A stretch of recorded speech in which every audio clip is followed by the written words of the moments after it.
today you're counting excellence only with marks. That is not excellence. True education is bringing up good human beings with great values of valuing life, of speaking the truth, integrity, all these things. Patriotism. You know, these are the things which our education system should find. And I know that I spent a lot of time with my students telling them how to concentrate.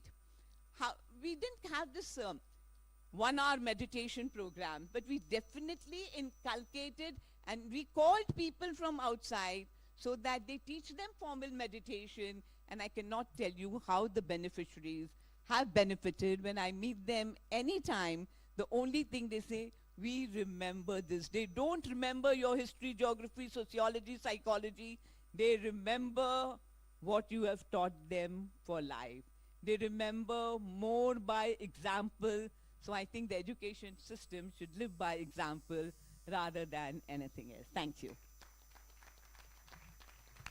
Thank you, Manjuji. I mean, two things I can take, right? So one, me time, having a me time, and having that everyone understand the importance of me time. Of course, meditation is to be with yourself, and being open. I think for all parents and teachers and educators, being open that students are ready to take meditation. I think we stop creating the judgment in ourselves. So thank you for your sharing. So Amitji, your take on your experience of meditation with education. Thank you. Now after her, my experience may not be as large certainly, but I'll add some. Thank you so much for that insight for sure. See, first of all, like till the time I started doing meditation, I didn't even know that there is a different dimension to life, you see, like, and the world, as she's also talking about, the world doesn't necessarily fully appreciate this dimension which we try to explore and even share with ourselves. We could be happy, yeah. We could be even fine with normal existence, as she talked about IIT. If you are one of those bright IIT student, your life will just pass by and everybody, the society, family, everybody will say, yes, yes, yes, well done. And at the end will be the deathbed that doesn't miss anyone. So when I got introduced to meditation and I realized this is important, if people can finish this life from the end of, complete the life without even any exposure to this dimension, it feels hollow.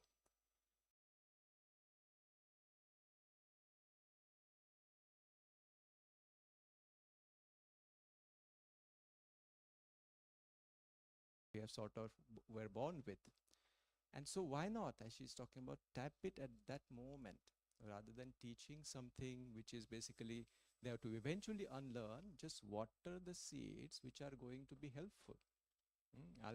I'm also a meditation teacher. When we teach meditation to adults, we teach just the way she was talking about, it's like if you are angry, you sit cross-legged, or if your anxiety, sit cross-legged, just breathe in, breathe out for some time, it will go away. Try. After 1 week, they come and they say, sorry, it doesn't work. We say, did you try? Yeah, I tried once, it just doesn't work. Give me something else. I'll tell you another story. Similar situation. This is one of our students. There is a school that Ananda runs in Palo Alto, and this is called Education for Life. Again, the same principles are taught to the children. So this child was traveling with her mom, and in the flight, and there was a lot of turbulence. So much turbulence that everybody was scared, including this child. And of course, if there's a turbulence, there was a commotion because people were afraid. There was anxiety. What is going to happen? It was just going up and down. And while all of a sudden, mother's heart, so she started looking for what my child is doing. I should comfort her. And she found her child properly tightened her seatbelt, sitting cross-legged on that little tiny chair, or little tiny body on the chair. She has closed her eyes. And she said, in that moment, rather than me comforting her, she comforted me. You see, I think Manju just mentioned that you give them a thought and it is sort of the truth for them. You are like the channel of divine. They won't speak it like that. And that is what the importance of education in the sense. What we give them, it is going to remain. So as in the morning, the Didi was telling, like, you can tell them ki, yeah, the small star is pointless, just focus on the bright stars, they will look at it. But as an educators, if we give them the other alternative of an inclusivity, there is a great, great potential. So with that interest, again, I'll just share one more effort which is going on in Gurgaon with another school.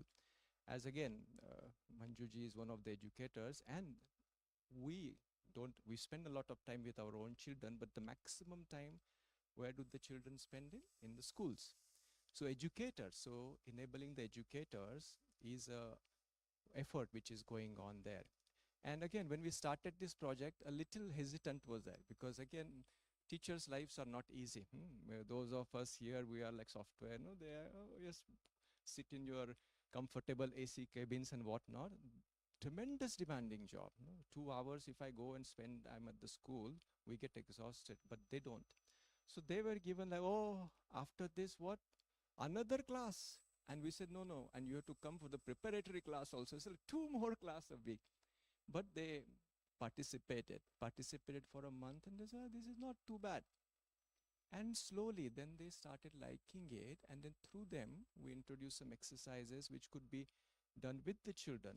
And now when they came back sharing, this is again part of the story where the teachers were sharing, they say ki, by participating in that exercise, they themselves felt rejuvenated. So yes, 1 extra hour was added to that schedule, and probably 2 hours a week, but by doing that thingy, they were feeling rejuvenated.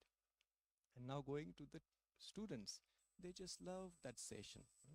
And as again Manjuji mentioned, ki, see, we talk about what is the purpose of life. That seems like a too big a question to answer right now or even address.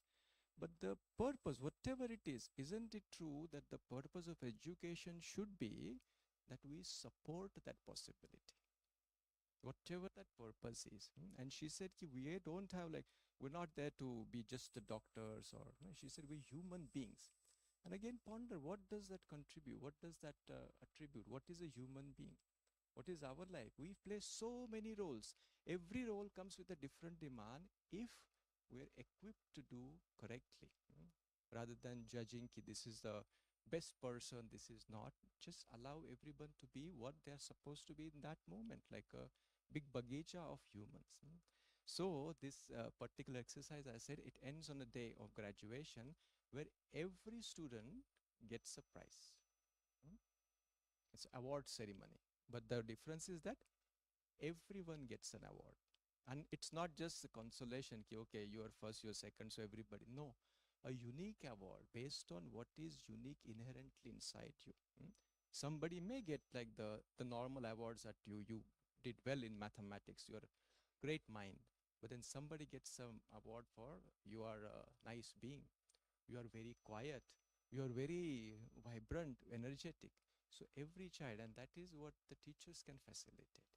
And in that process, everybody gets a very beautiful, energetic exchange. I feel that these are the couple of things I have very much convinced in the sense like, as she was talking about the transform, see, we are a lot of work, we sort of formed. But starting from that space of education, a generation can be changed. And that is a great, great, great potential. Thank you. Thank you, Amiji. I mean, great to hear the work done by Ananda, amazing organization.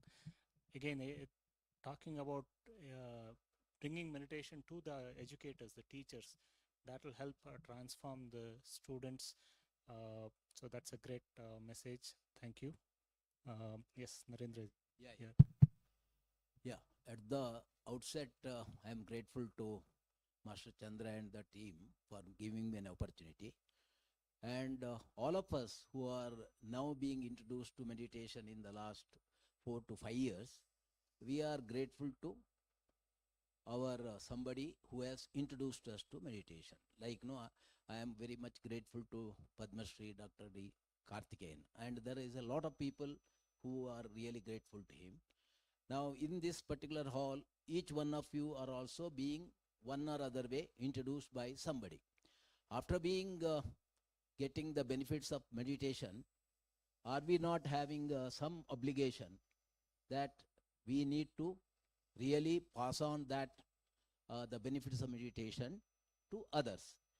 So in that particular thing, like earlier we talked about how we could do that in our organizations, and the organization excellence can be achieved. But even at our own home or in our neighborhood and in the vicinity, we find lot of students, lot of young generation who have completed the studies but not having enough engagement or productive engagement.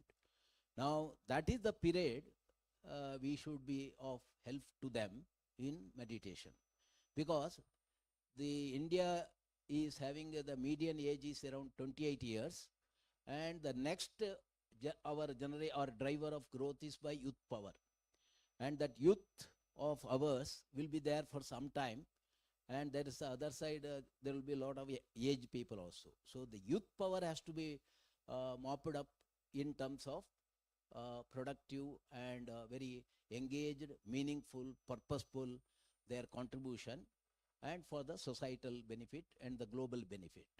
That is where our Prime Minister also has been talking. So right from their younger days, from the college days, school days, as well as in their youth ages, this meditation will become a very guide and driving their inner energy, driving their creativity, driving their what you call some quest for achieving something in the life.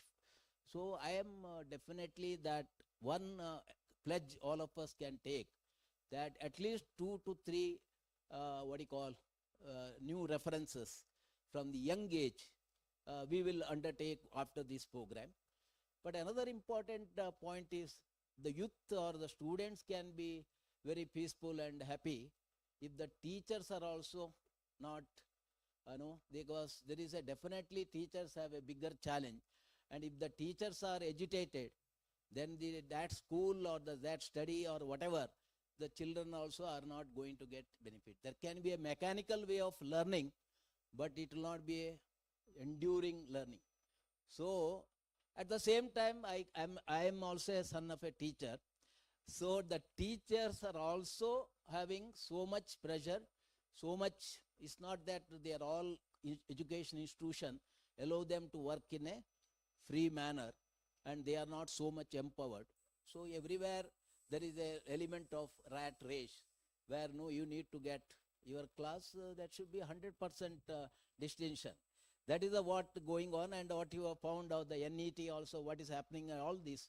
So this, because this in this period only because only few are privileged, lot of people are not privileged. So that's where one more area that we have to say, at least we'll reach to at least 2 teachers in our area and make them to practice meditation, not only themselves but also in the school. And I am sure every educational management will open uply accept if the meditation is introduced, because they would like to have something new to be created, and even though it may not be a part of the curriculum, because in some definitely there will be yoga or fitness, well-being, mindfulness and meditation will be there. But if it is not there also, wherever the management will be too happy that if some teacher takes her own initiative, and that has been proved in our last 5 years, lot of teachers and lot of others who are also meditating on our 40 days, they talk that they have introduced and they have found very successful. So in that respect, my own experience, that once I was along with my another co-director, we were invited to, you must be knowing Adani Foundation. Our Gautam Adani, that Adani is doing very well. So they run one school in Ahmedabad. So they invited. So my other co-director talked lot of tips for young students and all. And instead of myself talking, I said I will do a meditation session. And including the teachers, including the principal and the students, I did the meditation program. And I'm very happy, a few of them went into transcendental meditation also, including in the teacher as well as students. So they were all very happy that instead of simply talking, you did the meditation, and that become a very useful exercise. Similarly, I was invited to talk during COVID to the UGC teachers, what you call 7 days program. So my class was in the last day. So last day, after talking to them online, it was during COVID only, I said, now I will do at least 10 to 15 minutes meditation for you. So I did the meditation. Then all the teachers and all of them, after meditation, they told, the last 7 days we are only hearing, and everybody coming and talking. So whereas your meditation gave us a very cool, and we could refresh, and we could be little, get into the mode of emptiness, and our energy energized. So in anywhere, of course, I am in corporate world also now. After getting into the Buddha CEO, wherever where we go, one attempt I do is to get them into the meditation mode. Recently, there was a conference in Goa, and all over India, their sales representative, there again, they gave me kindly talk. I said, I am not going to talk. I will do meditation. It was more than 350 people. So they were happy. So if we make up our will that what we have experienced and what we are getting benefit, then it is our bounden duty to talk to others. And in that, today being education, it is merely by talking, merely by telling, it will not happen. We have to continuously pursue, and the ultimate benefits they should get, because as madam said, the value of life, or the values in life, or the meaningfulness life, their purposeful life, in all that can be obtained throughout their life. They have meditation. Some of us know, we now recall that if this meditation would have been introduced to us at least 20-25 years earlier, of course, few of would have been also, but other than that, it would have been much better. We were introduced at the time, it is at the later part. So if that is the case, we have to necessarily see that this is an opportunity for us to introduce this to education institute. And some of you can volunteer that I will come and do myself to the education institution, and they will welcome. Thank you, Narendra sir. Again, I think the message here, give a gift of meditation. That's all the children need, because they are already empowered. So thank you for that message. I just want to end this with your views, each of your panel's view. Of course, all of you are doing many things to promote meditation, but what can government and general institutions and organizations can do, right? In a one sentence, if you can, each of you can add, how, yes. I think point number one, it should be remembered that teachers are the soul and the heart of education system.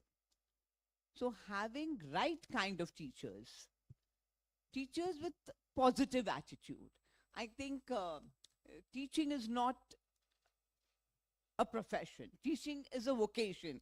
I mean, if you go back to the history of India, what we had really taught, the teacher was one who taught them self-control. I mean, the whole Brahmacharya ashram was based on this one theory, self-control. So I think if a saint was asked, what is the greatest need of America? And he said, the greatest need of America is to slow down. And they asked him, what is the greatest need of India? And he said, I put down my head in shame and said that the greatest need of India is men and women of character. And he then said that character which is built in schools. So teachers can do it. So the first thing, if you want a recommendation, we should make, we make them do B.Ed, D.Ed. They don't really train them for a lifelong learning. I think if the government, with the new education policy, there is a lot of focus on value-based, but it should be structured. I think meditation should be a part of the curriculum. If you give 6 hours every day, 6 hours, 20 minutes every day, Like in all our Dada's institutions, we have something called sanctuary. We begin our day by sanctuary. Now, there is a thought for the day, talk, and 5, 7 minutes meditation. But everybody goes with that vibe. And I think the impact of teaching them positivity. I think what we have taught them is competition. What we have to cultivate is cooperation. We have not taught them cooperation. We just teach them how much have you got, including the teachers. I'll give you a star if you get 99.9. You will not get 2 stars. I mean, from childhood, you have only taught them that victory is very important. You have to be successful. But all can't be successful. I think somewhere in our teaching methodology, what we have to do, teach them that failure and success of two sides of the same coin. So people will learn to accept failure. Our parents have one child, and we are all the time putting all the attention on the child and saying, you have to achieve this. I mean, you're focusing on false achievement. I think my recommendation would be that the teachers have to be trained. You know what teachers are trained today? Don't write anything negative about the student. Student today, what parents are doing, if a teacher shouts in the school, they don't even want to know why teacher shouted. Teacher shouted at you, and with very armed, they go to the school and says, why did you do it? So you're not teaching them respect. The second thing, which is most essential for any educational institution or for anyone in life, is reverence. Reverence to all life. Dada used to say, for reverence, those who are above you, for those who are below you, and those who are with you. Today we have lost reverence. Earlier, even an elder neighbor was revered. Now we don't have. I think if you go back, new education policy is focusing. I mean, I'm glad that, I don't know if they make it politically different or religiously different, is not my concern. I am saying spirituality, where focus is on understanding yourself, where the focus is on peace of your mind. I think we're very restless. Nobody is at peace. And as long as you're not at peace with yourself, you cannot be at peace with anybody else. I think the greatest need of today is the peace of. Rightly said. Thank you. Yes, Amitji. Yeah. See, we call this kind of a education as an alternative education. I think that's part of the thing we can change. She was talking about making like what governments are. I think some places it is happening. Like we just saw the video where the Delhi government has made meditation or some kind of a life skill training part of the curriculum itself. I think that certainly is a need, so that this doesn't become a privileged few or alternative, but this is mainstream. And then as she mentioned, like who is going to deliver that? See, even if we have made it a part of the curriculum, to the extent it can be delivered to the students is not an easy job. For teaching meditation in an audience like this is probably much easier. We even saw there was just one slide. But to students, it's a little challenging. She was talking about the life skills and also, and this is through the teachers. So facilitating them more, and that is probably more for the educators, if there are any in this audience at the moment, is also what is the system. Paramahansa Yogananda ji, whose teaching we represent, he also started his mission with the school. That was the first thing. But he also realized this challenge, just the way Manjuji says, Dada taught her to go me time, you see, because the children couldn't understand necessarily you watch your breath. They need to be taught in a different language. So she developed a system called as recharging exercises. So like this is the energy. You need to be aware and master your energy. Everything else will be taken care of. But it needs to be taught in a more creative way, especially when it comes to children. Some way. And that is where I think as she's saying, the vocation of a teacher is more important. Those who are inspired to do that. So as an educator, that's a work in progress, which is for everyone to do in their capacity. Because in that, see, what we are preparing for the children is not just for a particular profession or anything like that. It's preparing for life. And what does life entail? I think all of you will resonate. There are a lot of elements to life, isn't it? So creating an environment, and on lunch, I think we were discussing with Chandraji, He says, what every child will learn from that we do not know, but we can create an environment. So the exercises like we cannot say, ki, don't lie. That doesn't work. But you create an environment where truthfulness is encouraged. As a practice, they understand by their own experience, when I don't do it, it doesn't work. When I do it, it works. And that's a very beautiful invitation. We're creating like a something we have lost probably. We used to call it a Gurukul system, a system which is for learning and preparing the children for life. And in that, I think everybody will grow. Thank you. Yes. So we have, Rakesh knows, when Master Chandra was coming to Mangalore, we wrote to the Vice Chancellor of the Mangalore University, and he gave you a date. So same way, same Vice Chancellor was participating whenever we conducted a meditation program also online. So I think the governor of the each state, because under them the Vice Chancellors will come. So if we are aiming at a little higher level of colleges, because all the colleges are affiliated to particular university, and each of those universities comes under the governor. So we should be able to reach out to one is the respective state. It cannot be that no, we'll do everywhere. So our own home state, Bangalore, if we are able to reach out to the governor and do that program, and nothing prevents him to write a letter to all the vice chancellor, or when they meet on vice chancellor's meeting, on Sunday there will be regular meeting, then we could also do a meditation. Second is the State Department of Education, where the state education minister and the very secondary or the primary or the any education department, the of course today politicians are also fully privileged, but at the same time fully tension. So even the education minister, I am sure if you are really approaching, he would welcome, because for himself itself also, and a few of them would have been already exposed, their meditation will help them in their effective functioning. So once they get into that mode, then naturally every state may like to introduce the meditation at least at a level of high school level, and little later that, or even maybe 8th, 9th and 10th standard.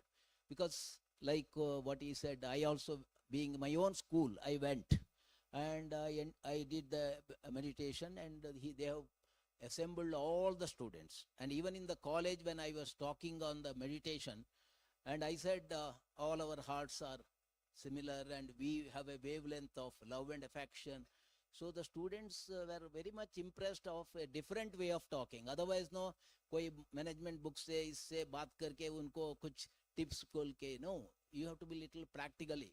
So I am sure it may not have that in our overall thing we have achieved. Now there can be specifically catch them young. If the education sector, we have to put a special effort. And amongst our meditator also, there are a lot of teachers. And through them, a special effort can be done. And I'm sure you will get success. Wonderful. Thank you. Thank you, everyone. Again, I'd like to summarize what I consistently hear, right? Bringing meditation into schools is necessary, but more importantly, creating that right environment in the school, and that starts with teachers, bringing the meditation and the right wisdom with the teachers, so that the environment that is created is right. And Narendra sir, as you pointed, it can start with the government too, being facilitator. Every school, there is a teachers parents association. So they have I think regularity of meeting. Even in there, if you do then we would have reached to the parents of the children also, and they would naturally. That is again another important aspect. Yes. So thank you, everyone. It was an honor to listen to all your messages and experiences. So thank you, everyone. So I am in one school in Bombay. I am the management committee member. So it is more than 3,000 students. I promise here I will do the meditation program there, and Master Chandra will come there. We will arrange a program. Thank you. Yes. Thank you. Yes.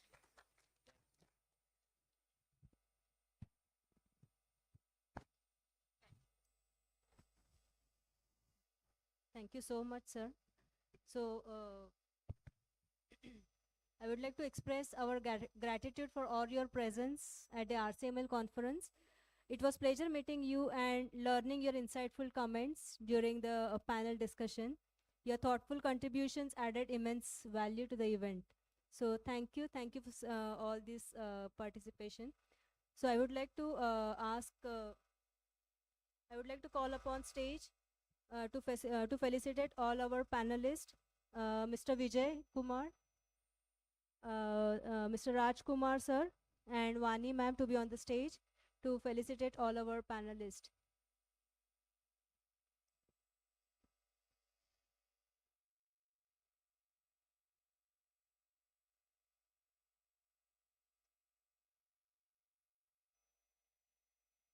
Yeah, and please welcome Chandra sir as well on the stage. Yeah. And I would like to call upon stage Miss Bhavani ma'am on the stage.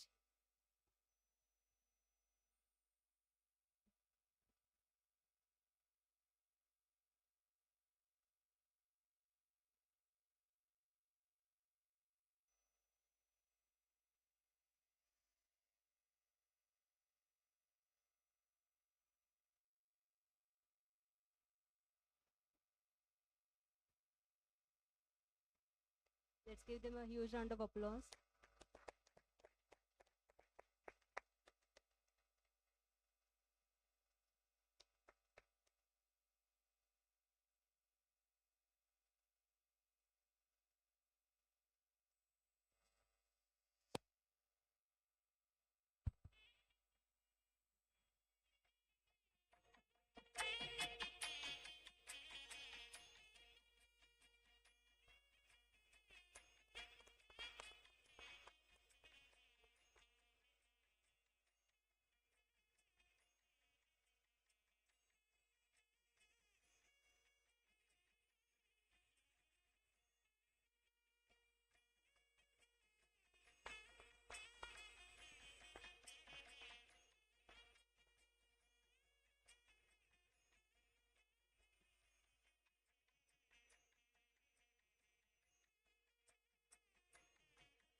Thank you so much. Thanks everyone.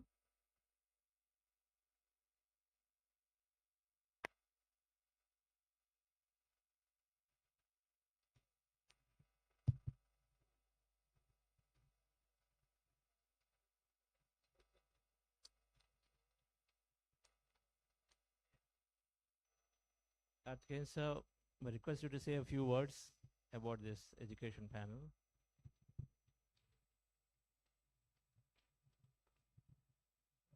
Since you are sitting there, I didn't want to disturb you, but what else? No, I'm very happy. Thank you very much for allowing me to be seated. I enjoyed the conversation. Powerful statements have been made. We have to do a lot. The whole thing is, we have to promote meditation for everyone, everywhere. That is the theme of the conference now. We are preparing a big report to be sent to the Prime Minister telling that you can't make it say compulsory. Compulsory means, there's a resistance now. We have to have devised policies where every institution adopts it. As a core of the education should be spirituality for that meditation.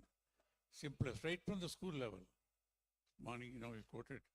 People are telling, meditation for the children. Quote by the Dalai Lama, he said every 8-year-old children is taught to meditate. There will be peace and harmony in this generation itself, we can get it. Otherwise, all courts, governments, law enforcement agencies, everything has failed, things are happening. But there was addictions in the schools, so much of stress in the children.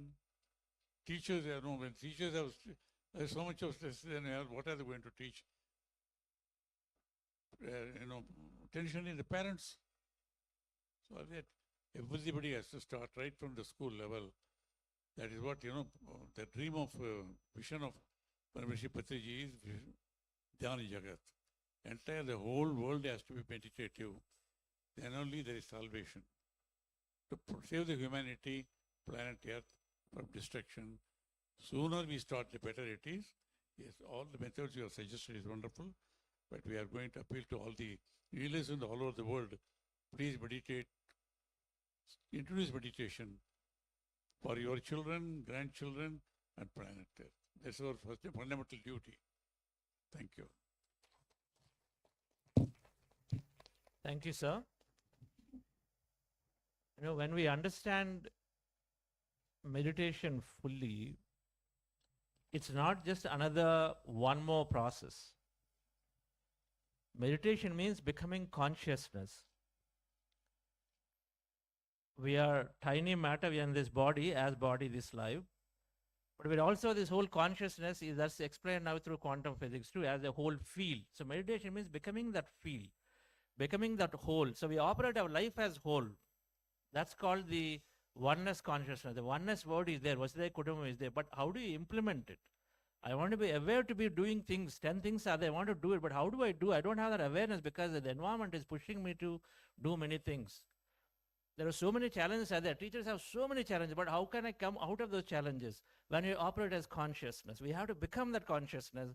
That is meditation. If we do that, it's not just another process I'm going to add in as a tool. If we understand this really, and if we practice it only, then we can understand. But just intellectually talking can never understand this. You know, to practice this, we enough that we know that I am that whole. Then we every decision we take, every action we do is from inside as an empowered individual, then feeling that, okay, something is not there, something is not there, they are not doing it, this is not being done, so this is not there.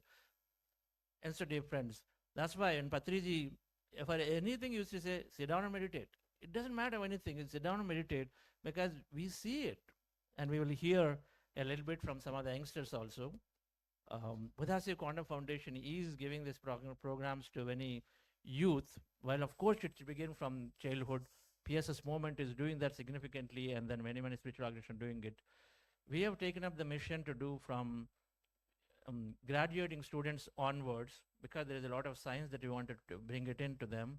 And at this point, there's a curriculum in there. So we regularly teach, regularly have programs. And our emphasis is on practicing and practicing. So we're not doing one odd session here, there. This program is for awareness. But otherwise, there is a 3-week and a 4-week and a 5-week, 6-week programs according to the age group, so that they actually make it as a habit. And so they know it enough that they want to go back to it again and again and again. So let's listen to one of our young masters here, who is in a pursuit of living a purpose, a computer engineer. Otherwise, he is doing volunteering with us to share some youth experiences, and including her experience.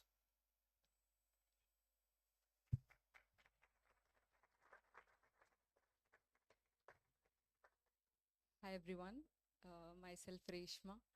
So by profession, I'm a mainframe developer. So when I started working, I came from a very well family. I have a job, I'm getting a well-paid salary, but I always used to feel that sense of lack in myself. I didn't feel that what I was doing was giving me full satisfaction. So then I used to feel depressed, or I used to be in overthinking. Then I asked my mom, I'm not feeling good, I don't know why. Then she told, you're so educated and you're working and you're telling that you don't know what's going on with you. I told them that in college or school, they didn't teach me how to deal with my emotions. They just taught me how to deal with numbers and how to create certain things. So I was not able to balance my emotions within myself. So then she told, then you should practice meditation. So yeah, as always, mothers guide us in the right way. She put me in the right way. So when I started meditating in the first 40 days itself, I had severe back pain then. Then when I was doing this 10th day, I could feel that energy was flowing inside my body. It was like a miracle for me. Then I pointed that energy to the pain where I had. I could see that the pain vanished from me. It was like a wow experience for me. How would it, I mean, that experience made me to stick to the meditation. There is something in this. Then I could see that my energy levels has improved a lot. With with increase of this energy levels, I could see the situations around me was so calm and it was so supportive for me. Earlier, there was always a misunderstandings with my in-laws, be it with my husband. I mean, I was like, they are same. I'm the one who changed, and the situation has been changed. So we don't blame the situations anymore in that case. So in that case, my relationships has become better. Being an overthinker, I could feel that my mind has become calm. All these experiences within just before even completing my 40 days, I could experience all these. Then we know, right? Then eventually we fall into our daily life, and my practice has been irregular. Then I could see that again I was falling back into same situation. So this is not something we just do it for 40 days or 10 days and we'll just leave it. It should be part of our life every day. Then only that will be stay with us. So then I came to Pyramid Valley. Then I started meditating there, and I was trying to explore that place. Then I met this beautiful Buddha Siva Quantum Foundation, where I learned the importance of reading books. With meditation, we get energy, but to direct that energy in the right place, we need knowledge. That I got it from Buddha Siva Quantum Foundation. So I was reading a lot of books. When I learned about these energies and vibrations, how with whatever energy we vibrate, we create the situations. Then I started applying that in my life, and I could see that change in my relationships. Yeah, as we have seen wonderful panel here, education panel. So we do conduct youth sessions in Buddha Sivu. Till now we have conducted like 10 to 15 youth sessions. I've seen like whatever the circumstances might be, though, however the school is, however the teachers are, however the financial stability might be, however they might come from the very basic schools, but they are able to achieve more with this meditation practice.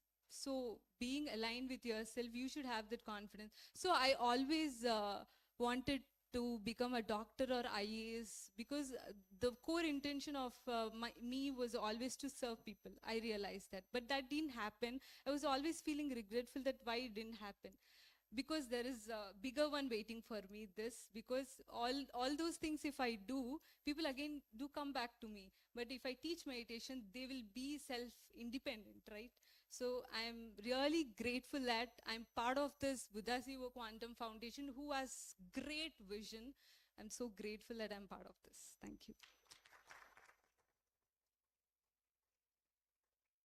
So we have Anjali with us, another youth speaker with us. We'll listen to her experience. Yeah. Can you just encourage her? Yeah.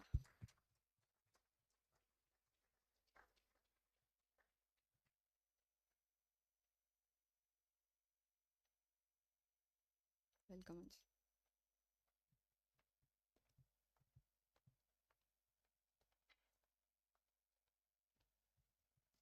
Hello, dear friends and master. My name is Anjali. I'm from Pune only, and I'm working as a HR executive, and I'm artist by heart. And I'm grateful for this opportunity which I given by ma'am to speak. And this is my first time I'm speaking on the stage in front of so many audience. And I'm really grateful for such opportunity. And before a 6 month, I started working as a volunteer, and I given a chance as a work for a translation team for Hindi. So till now I'm working for the same, and I believe in giving.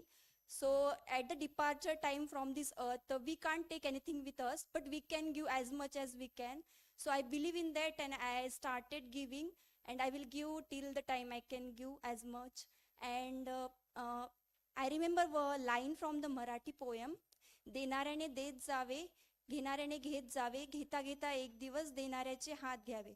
It is like that means if someone is giving, like Chandra sir is giving us a opportunity to learn a meditation and we are learning it, and the same way we are giving it to others, that we are getting that quality from the others and we are spreading that message. So I'm really thankful for this opportunity that I got to spread this message. And as a HR I'm working, I'm getting chance to meet their daily different kind of candidates. Some of them have the skills required, some of them don't have that skill. But one time such a thing happened that that candidates not having that required skill, but I convinced my senior person that please give him a chance, because we can't be judgmental for every person. And he proved himself and done the training also, and he's working now. So I understood that not being a judgmental for the everything, so that I think learn from this meditation. And every day whenever I get a chance to meet new candidates, I used to tell them, I used to spread the forward the message of volunteer program and also the meditation online program. So I'm really grateful for this opportunity. Thank you. And I remember Namita ma'am's message, like ध्यान से दोस्ती means breathing से हम हाँ, yes. Thank you so much. सासों के साथ दोस्ती होगी, सासों के साथ मस्ती होगी. So that will be, it creates a magic. That was the thing. Thank you. Yeah. Thanks, Anjali. Thanks for sharing your experience.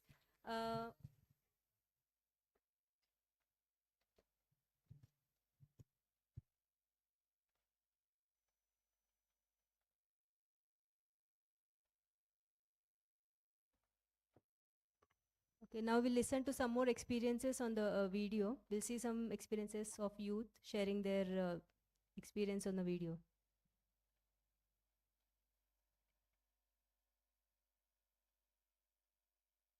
Volunteering in Buddha Seyo, I found what is the need of meditation? It is not like you just randomly sit and just observe your breath. My whole perception towards life and situation has completely changed. I've seen changes in my hands. I used to get angry little fastly before, but I'm a lot more calmer, more patient, and more confident as well. I also used to be very shy of talking. I used to have stage fear, but all of that is not there. All the sessions were eye-opening and life-changing for me. I lost fear. I had people-pleasing attitude, then inferiority complex. I lost so many things, and I gained a lot of confidence. I feel like I'm a wick of candle in an ocean of disturbances. So no matter what I go through in it, I know that at the end of the day, I'll always stay grounded, that I'll always come back to my base. There was more openness, there was more kindness, there was less judgment in meeting different people, and there was less judgment in general. My journey really started in the last 5 years when I went out for college and seeing the world for as it is, the reality of the world was something I had trouble accepting with, and coming into spirituality really helped me pull me out of that negative thinking pattern that I was stuck in. Meditation has given me a positive outlook. I manifested for a job. I make a vision board. I started visualizing all the things, how my interviews are going well. My last section was completed in last Sunday only. And this week, I got 2 offer letters. Yeah. I am so happy for this. Before 2 years, actually, I have been working with a company. So I was only a developer in that project. Actually, I had manifested the particular salary. I had asked for a 300% hike. Like I have decided XYZ amount. So before a week, I got a mail from that 2 years back client that we were impressed on your work. So we want you to join our company, and we will provide you this salary XYZ, that whatever I have decided. I'm so surprised. If I can just put it in one line of what meditation has done to me, it has made me meet a newer and better version of myself. There's a stark difference between what Shirisha used to be before meditation and what she is after meditation. So all thanks to meditation and Buddha CEO Quantum Foundation for creating that wisdom and sharing it with us.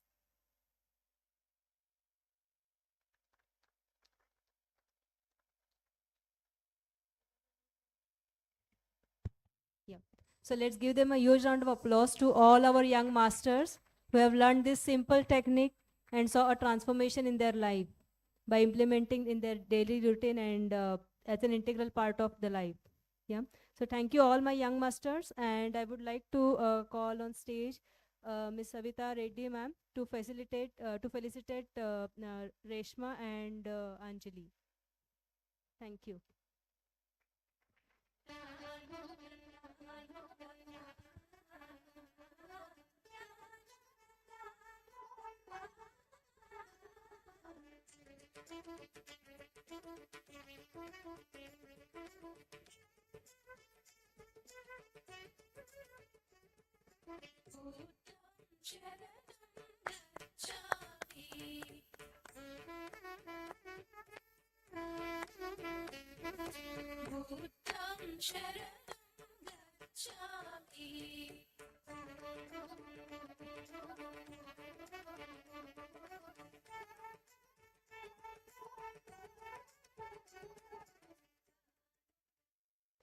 Thank you, ma'am.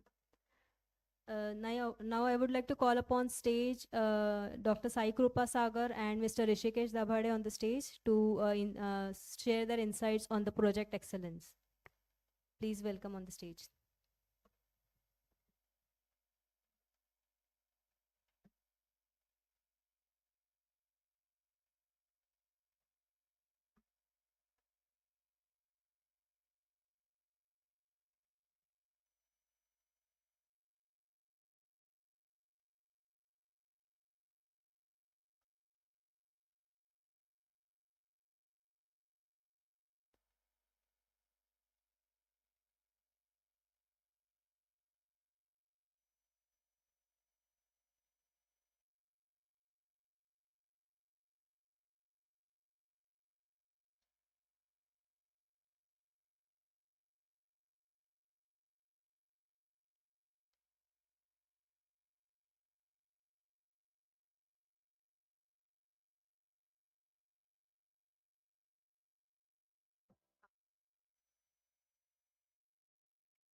Buddha CEO Quantum Foundation, a non-profit public spiritual trust, is founded and managed by successful corporate leaders. Inspired by the Grand Meditation Master Brahmarshi Patriji and mentored by Padma Shri D.R. Karthikeyan, Dr. S.V. Balasubramaniam and Padma Shri Dr. R.V. Ramani. We are all here to celebrate the grand functioning of Buddha CEO Foundation. 1 year of great efforts, preceded by a few years of planning for it, and establishing of a full-fledged office here in Bengaluru. It is total manifestation. Whatever you think, it will happen. The foundation is operating globally with volunteers and participants across several countries. The vision of the foundation is to build leaders who are meditative, compassionate, and purpose-driven for a harmonious and fulfilling life. With a mission to empower organizational leaders, entrepreneurs, and students with scientific meditation wisdom, the foundation has been carrying out 3 types of activities: teaching meditation, publishing meditation wisdom, and building global communities. Chandra and Vani, they've built up a beautiful team, Buddha CEO Foundation. In less than 3 years, they have built up very committed young masters. This 40-day meditation course, thousands have attended and benefited around the world. Thanks to Mr. Chandra ji, the master behind the whole meditation courses. As of August 2023, 390 plus programs with 4,380 plus hours of content and positively enhanced the lives of 84,200 plus people with the breath mindfulness meditation practice. The flagship 40-day program is a free online program for leaders and employees. Spiritual scientific wisdom about meditation, physical and emotional health, relationships, and manifestations are taught in this program. Other programs include 21 Day for Youth, multi-day manifestation, intensive meditations, Saturday master classes, full moon night meditations, and Sunday long meditations. Spiritual scientific wisdom means we are energy and are all interconnected. We create our own reality. The world has abundance for all. The foundation runs 2 YouTube channels containing hundreds of testimonials, wisdom, and guided meditations. It publishes a corporate meditation magazine called Buddha CEO and distributed thousands of copies to its members and several CXOs.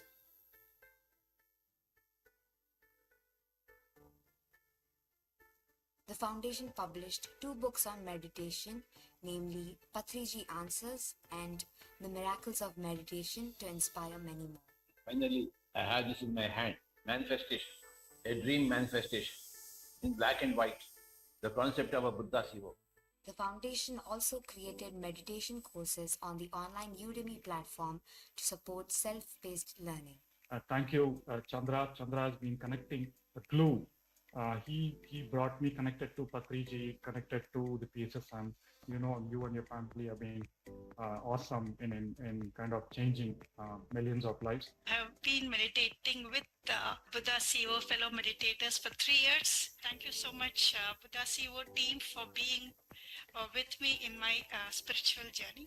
It has been a pleasure to join this Buddha CEO meditation. I have been with this program since 2020 May, and since then, I think a day has not passed when I have not done the meditation in the morning. Buddha CEOs worldwide across 20 cities in the Middle East, UK, USA, and India organized several in-person workshops by Masters Chandra and Vani, strengthening the foundation's global presence. I am totally grateful to the CEO, to all the masters for teaching me this amazing technique and putting me into. The foundation relies on the active support of the participants, volunteers, and trustees and expresses deep gratitude to them. The foundation has done great work in its first 2 years of operations, causing significant healing, life transformations, self-empowerment, and growth in thousands of individuals and a few organizations.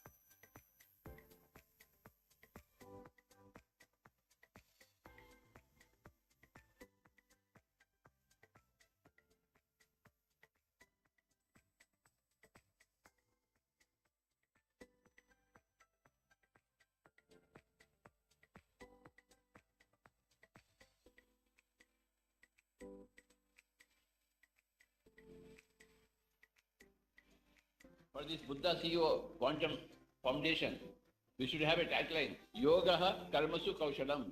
Yoga is meditation, Karma is action, Kaushalam is efficiency. It is very grateful to Brahmarshi Patriji and Swarnamala Patriji and its mentors. The team at Buddha CEO thanks all participants for their active support and invites everyone to join this noble mission.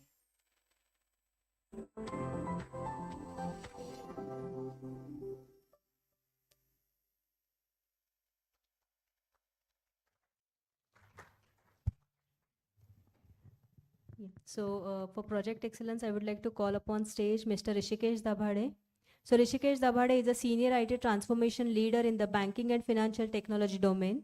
He currently holds the position of Vice President and Application Management and Delivery at BNY Mellon Technology in Pune, where he is responsible for delivering enterprise-wide initiatives for the PAC region.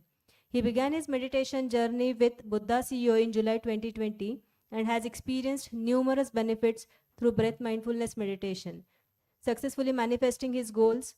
Additionally, Rishikesh serves as an India regional lead for Asia Community Engagement, that is ACE, allowing him to contribute to the community by organizing events and promoting the benefits of mindfulness meditation within his organization.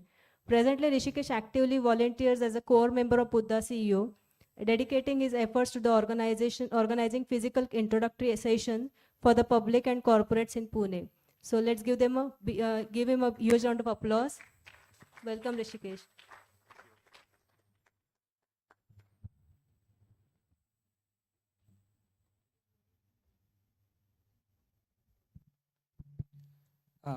Good evening, friends. I'm hoping you are enjoying this great conference. Yeah. All right, thank you. So as we move forward into this conference, so I just wanted to take a quick opportunity to the work that Buddha CEO is doing in Pune. So mainly, I think you did looked at the video there, and so we do work across 4 specific categories, right? So meditation events, we do have programs like 40-day program, online meditation program that we do. Then there is a ongoing 21-day youth program that is happening currently. So we'll like to share this across and get people enrolled there. We do have corporate programs that we do. We did multiple programs across BNY Mellon, Microsoft, Amdocs, and many more corporate programs where we are already doing intro programs and transformation programs as well. The other one is on the corporate. I think already talked about. So today, as part of the publishing, so we actually published the magazine too. So a lot of publishing work that happens. We have got a lot of videos, materials there on the YouTube.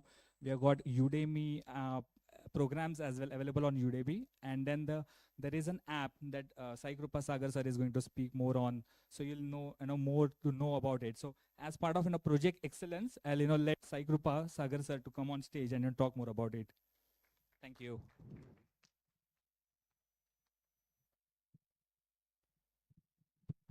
Thank you, Shikesh. Good evening, friends. So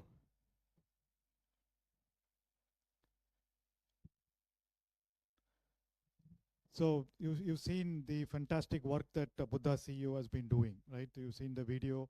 And how many of you have been participating in one or more Buddha CEO programs till now?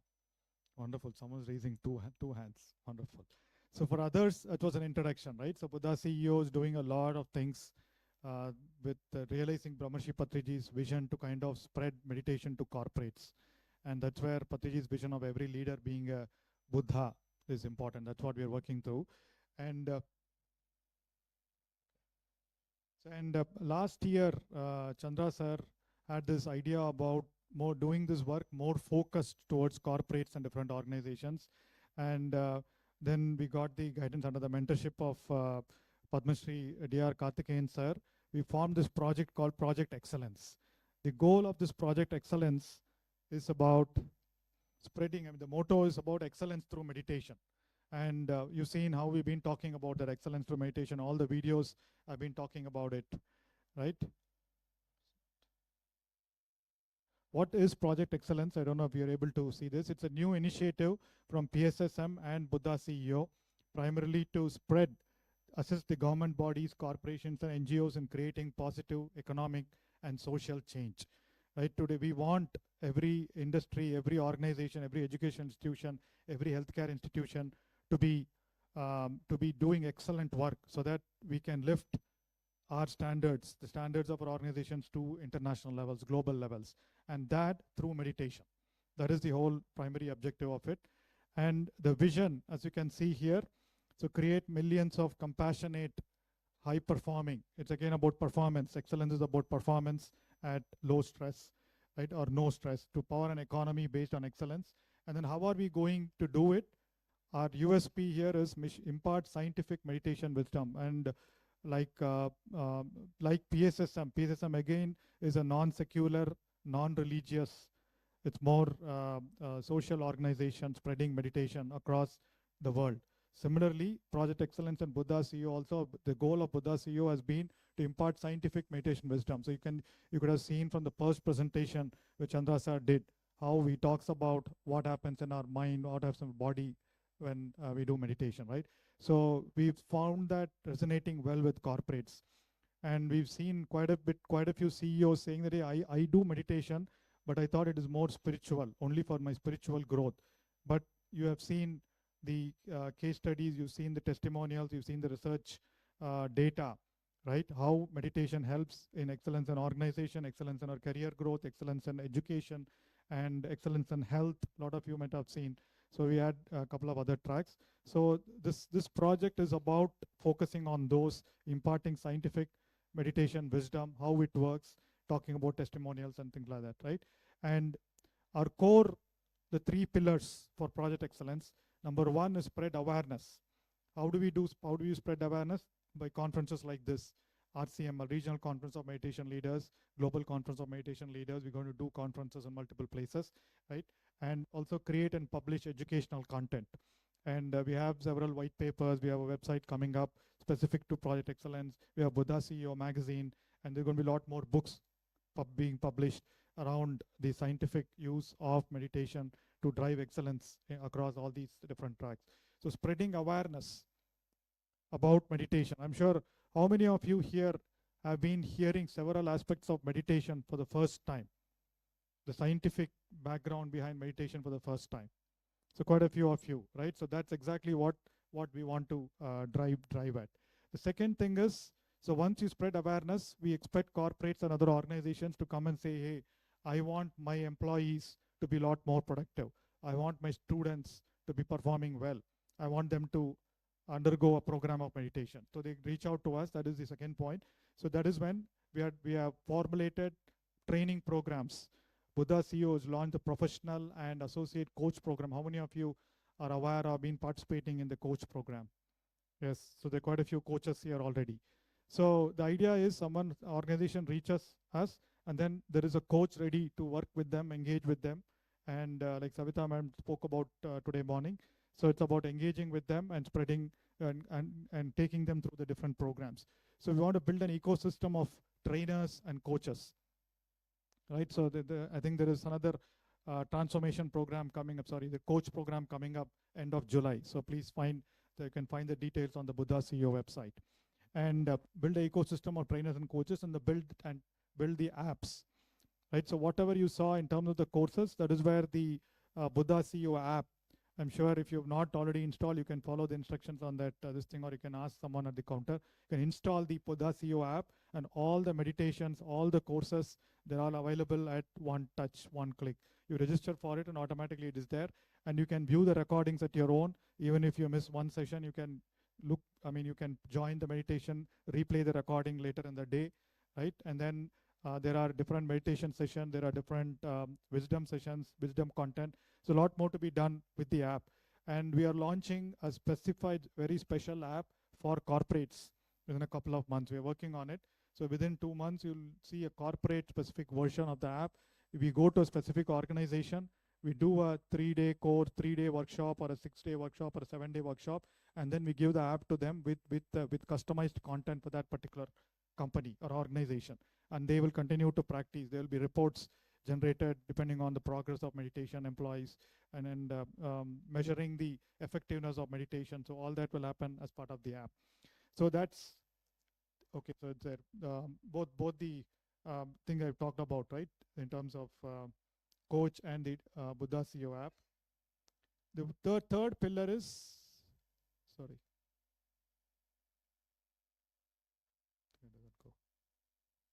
Okay, so the third pillar was supporting, right? Supporting the programs, and that is where we are looking for coordinators. So basically, some organization calls for a meditation program, the coaches are assigned, but some support, program management support for that particular engagement to continue, right? And we have identified people. There's marketing support, there is training support, and as well as project management support available as part of the support thing, right? So those are the 3 pillars of Project Excellence. Again, dedicated focus to reach more organizations. And we spoke about this, the app, Buddha CEO app, and the meditation coach program. And the core activities in 2024 so far, we started off with GCML.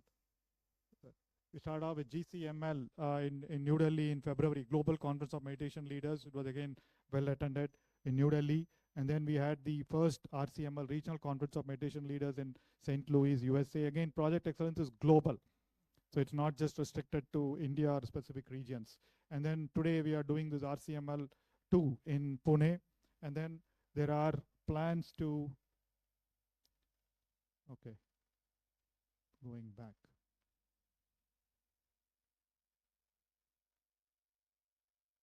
There are plans upcoming. These are the upcoming plans for our Regional Conference of Meditation Leaders. So there is one going to happen in Bangalore in September, in Dubai in November, and then in Hyderabad or Mumbai in December. So that's tentative.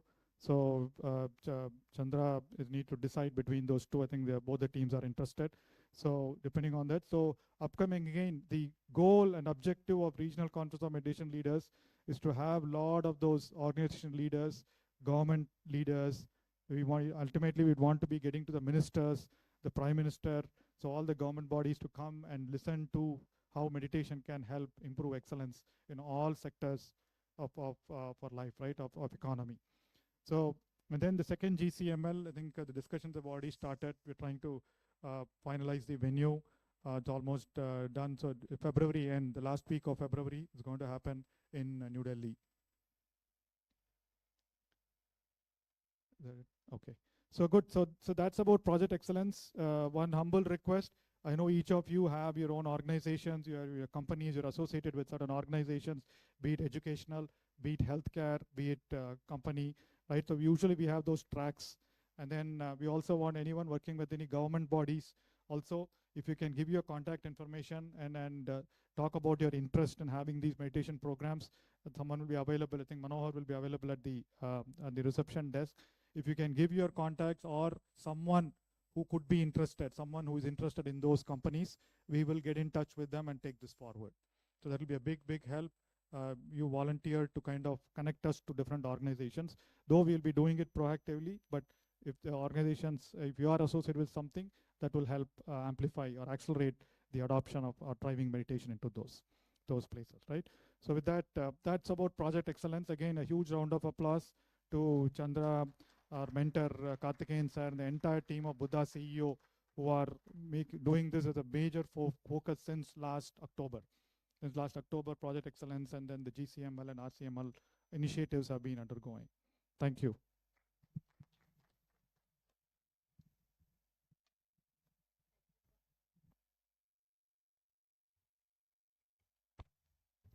Thank you, Sai Krupa sir. So friends,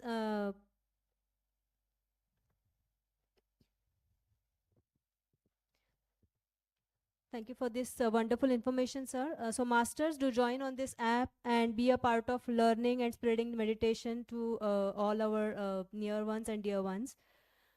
I would like to call Chandra sir on the stage to practice this again simple technique of meditation taught by Gautam Buddha. So let's do that practice again. Thank you.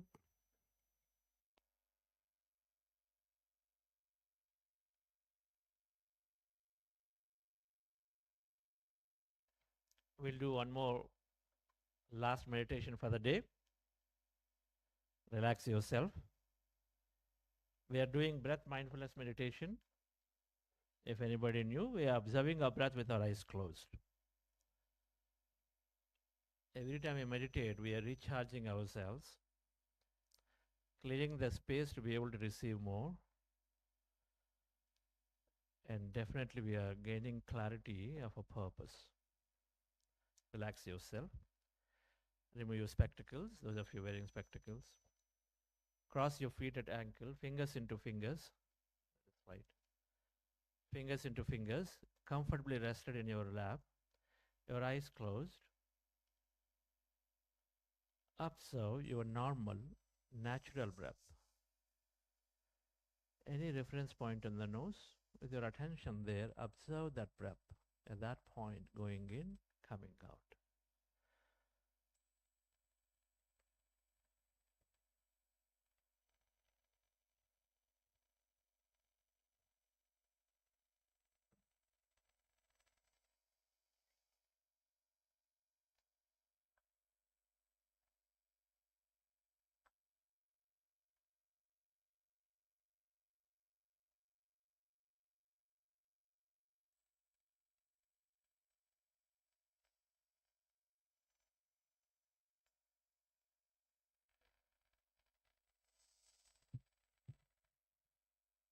Be with your breath.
going into powerful group meditation.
Yourself to merge into your breath and allow yourself to experience the emptiness inside all around you.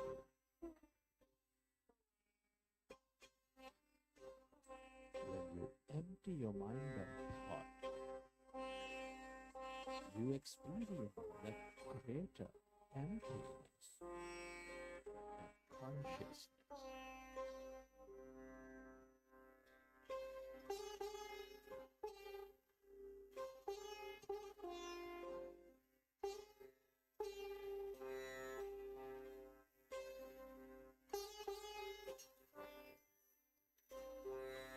You are less matter, more emptiness and energy.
is natural to have thought.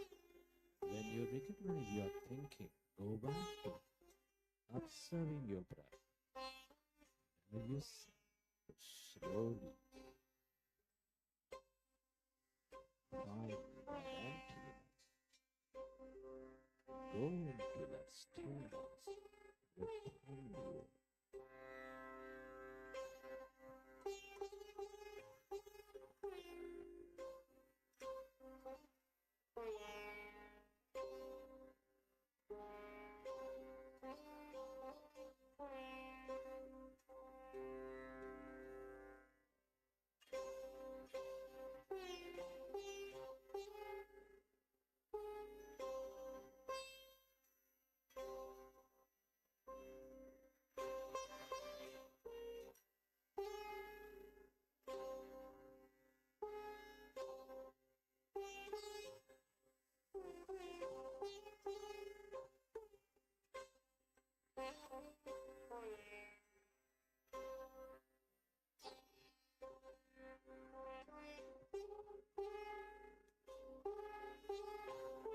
All emptiness is energy.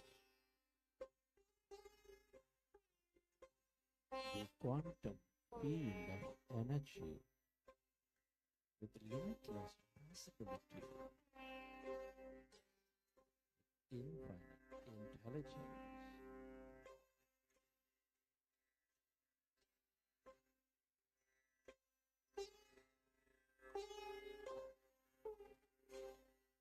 The longer you stay aware of this energy emptiness,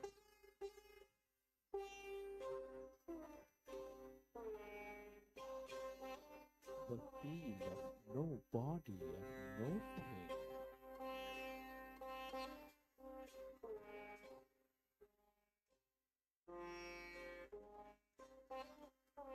the more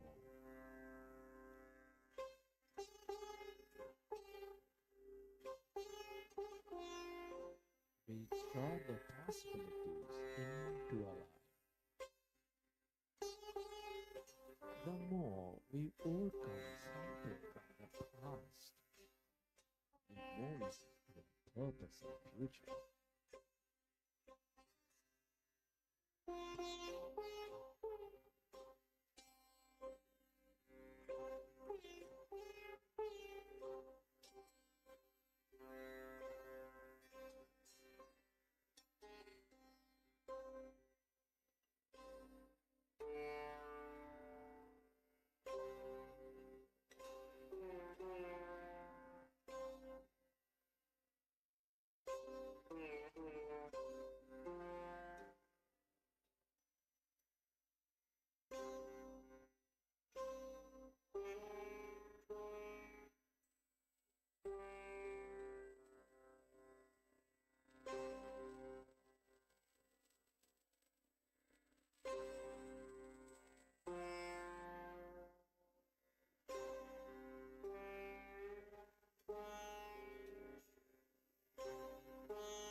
yourself, to merge into the emptiness of yourself. This is your greater mind, higher consciousness, awareness.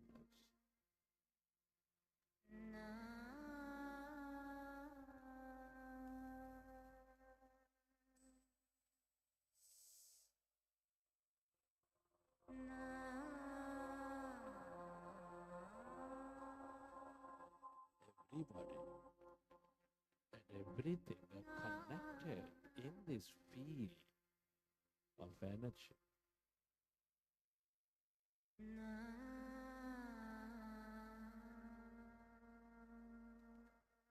The longer you stay aware of this empty, this nothingness,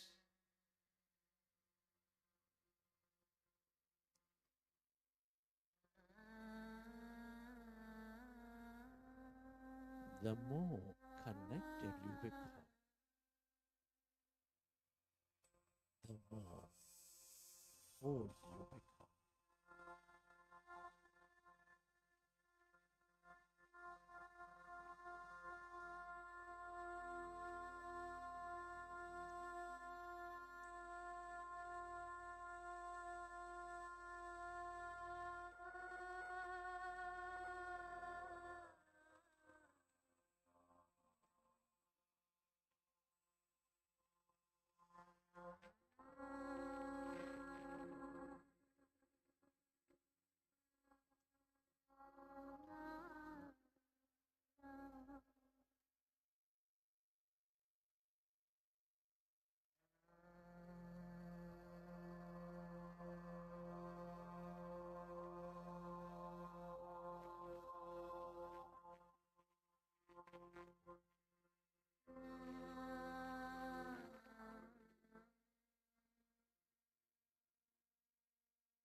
Friends, at this time, let's express gratitude. Gratitude brings coherence and in the high state of receivership. Can you express gratitude to your parents, to your teachers and mentors, to your family, friends, colleagues, relatives, everybody in your life?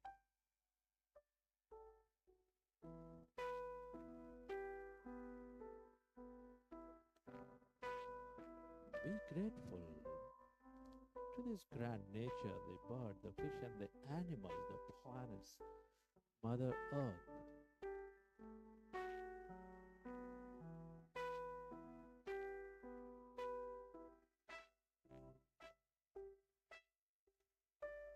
Give thanks to everything you use, the technology, the companies, the government, the system that support life in many, many ways.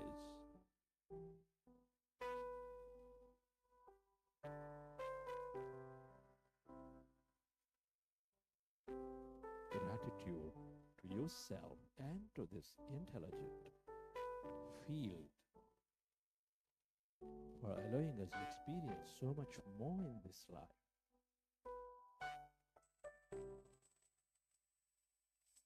Gratitude is the highest state of receivership.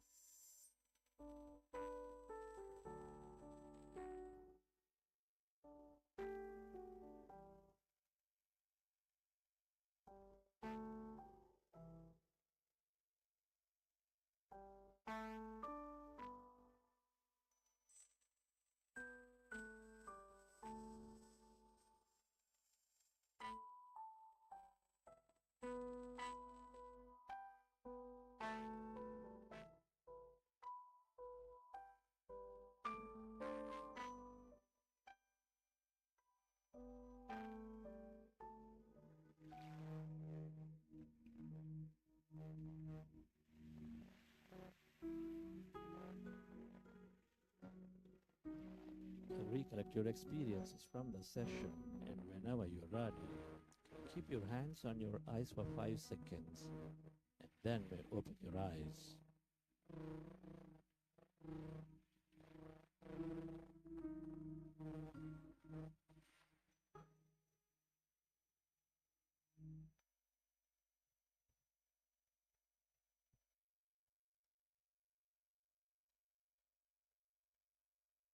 Okay, dear friends.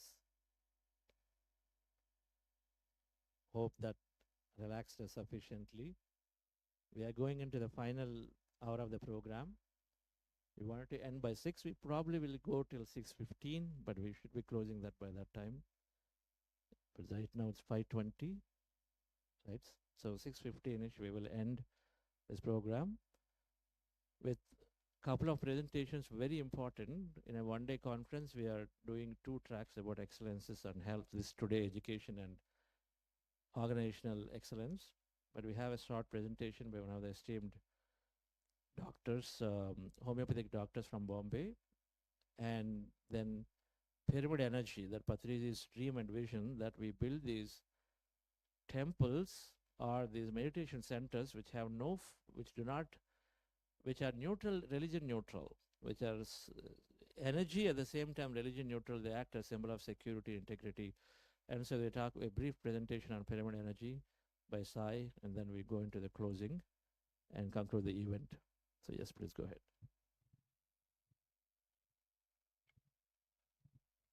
Thank you, sir.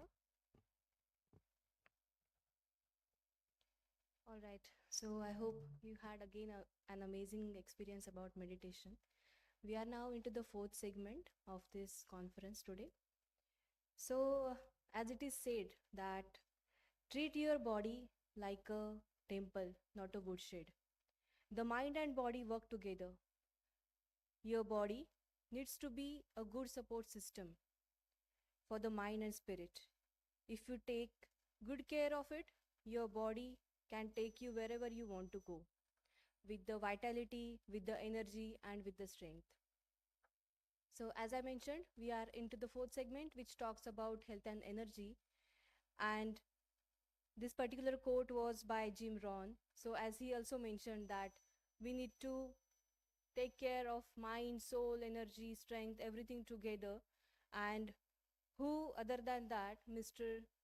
Dr. Sudhir Baldota would be good person than him to give us the details about health related aspects. So as health is the first wealth, I would like to call upon Dr. Sudhir Baldota, who is Senior Homeopathy Consultant at the Other Song, Mumbai.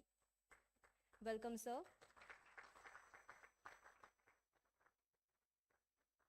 Dr. Sudhir has been practicing homeopathy for the last 30 years and worked side by side with leading pioneers in homeopathy since 1991.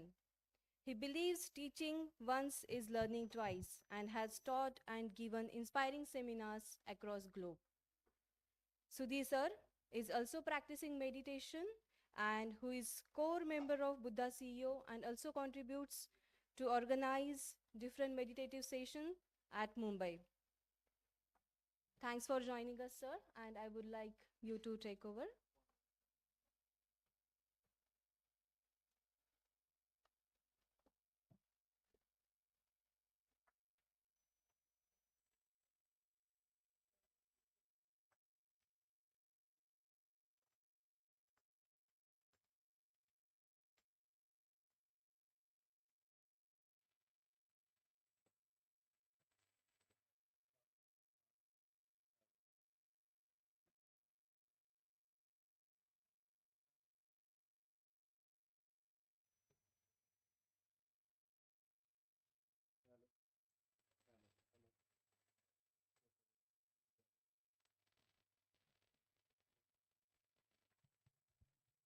Hello.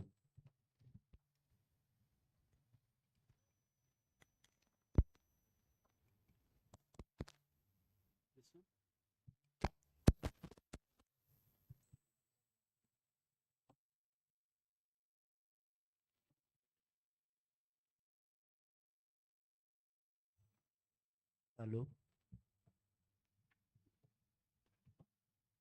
So,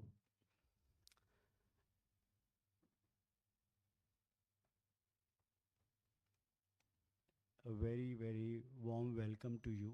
And you must be so relaxed after so many meditation sessions now. I sincerely thank Buddha CEO Foundation to inviting, and it's been an honor to be here. And this whole experience that we are having since morning is quite energizing. I would like to take the opportunity to thank my mother, who is here, who is an epitome of health in my perspective. She's 85. She just underwent an angioplasty a week ago and was full of josh to be here to see if her son makes any mistake again. But it has been a huge privilege to see how the whole system in regards to not just ourselves, but as a unit of togetherness, and how it can be propagated in terms of health. Because as we know, whether the opposite of no symptoms doesn't mean good health, but dis-ease are two words in itself, dis and ease. So let me tell you a short little story, and a bit funny story which happened. This was many years ago, and when we were studying homeopathy, the extracurricular activities that we would take participation was dramatics. And besides what my father would support us in terms of during education, we would, as friends, earn what is called as side money to support ourselves. So anyway, we took participation in drama, and this drama was not known to my parents, and my mother knows it now, so I can take the liberty to speak. But at that time, they decided to pay a surprise visit to the place I was studying homeopathy. And I had no clue that they're going to be coming to visit. And this was a professional Marathi play that slowly took a call. And there is a reason to tell this story, which I'll come to in some time. So our director was a very strict director. And he said, come what may, I'm not going to have any prompters for you. The name of the play was Gochi Shakuntal. So if you could just stretch your imagination and imagine me as a woman for a moment, dressed in a kanchuki as well as a round wrap around my waist, with gajra around my arms. This is how the role was. And I was pretty confident about the role, and we had done a lot of practice over the period of last few months. And my parents on the other side, both my father, who is somewhere as a bright shining light somewhere up there, and my mother, both of them thought we had sent him for education. What is he doing there? So anyway, they had to purchase a ticket before they entered into the auditorium. And they were sitting there on the second seat, I believe. And here I was with the curtains. Here I was with the curtains closed, dressed in this kanchuki. It was pretty cold, and a wrap around my waist with gajaras around me, my hair all made like a woman. And I was standing my back towards the audience with a small little matka in my hand. And the first scene was, no sooner the curtain opens up, I have to look at the spotlight and start my dialogue. And I was pretty confident. I mean, I was feeling really good in myself, energetic wise, and rehearsed quite a bit. So curtain opened, the flashlight fell on the face. My first dialogue delivery was to look at the audience like this up till there.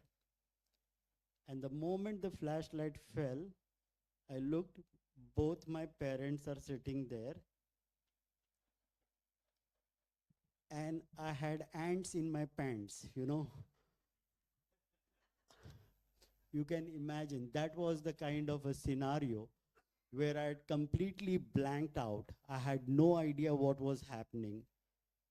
But yet, because there were no prompters to make you know, what's going to, the director had already said. So I was standing with the matka, and when I looked at them, I looked back, and I made a dialogue already in my head which was nothing to do with the play. And I said, "Mi pani bharayla visarles." And I went inside the wing.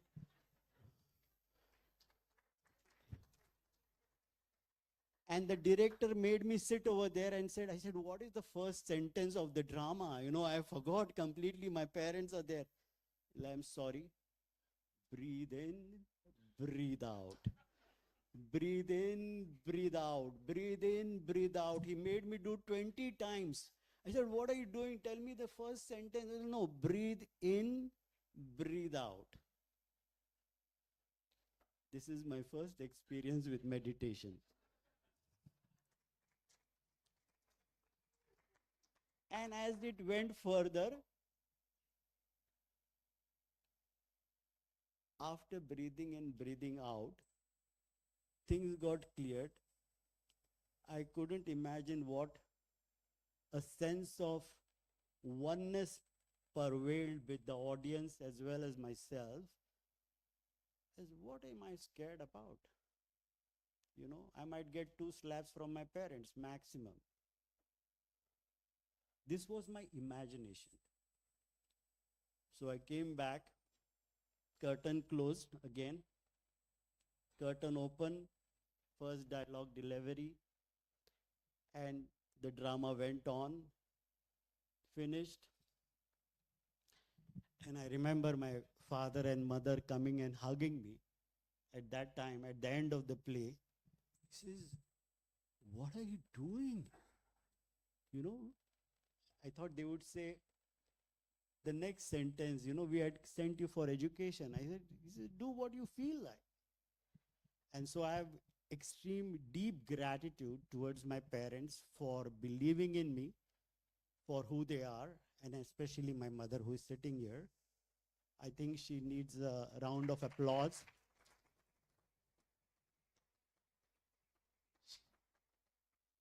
She has been a nurse by profession all her life, worked at KM Hospital over here, and I think, I'm not 100% sure, but I'll ask her later, that she was in love with my father much before. But the reason I'm telling you the stories is at a deeper level, there is no difference between you and me, or me and you. There is oneness, as we have seen. And this is what happens in our practice on a routine basis, that when a patient comes inside, he comes for his suffering. He comes from a position of wanting to get healed, wanting to get better. And this is with any doctors, I believe so. So our job most of the time as homeopaths is to remain silent. Silence is very magical, is very meditative. And if that space is given to the patient feels very comfortable in that space to express himself, to say what is happening to himself, to see for the homeopath without filling the gap of that silence. And over the period of years, it has been observed through the evolution of homeopathy. How many of you have taken homeopathy, by the way, over here? Oh, quite a lot. So you may be aware about the fact that homeopaths ask a lot of questions, you know. So before we start a case, we ask the patient, I would like to know everything about you. I want to understand you well. And not only understand you on a physical level, but understand you on an emotional, mental, and energetic level. So it is very vital for you to express yourself, whatever comes up, as spontaneously as possible. The more spontaneous you are, the better for us.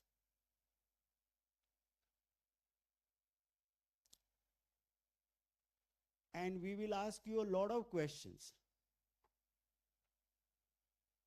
Some questions will be related to your mind, some questions will be related to your personal life, some questions will be related to physical problems. Some patients feel uncomfortable about this whole experience to express themselves to the fullest in the first go.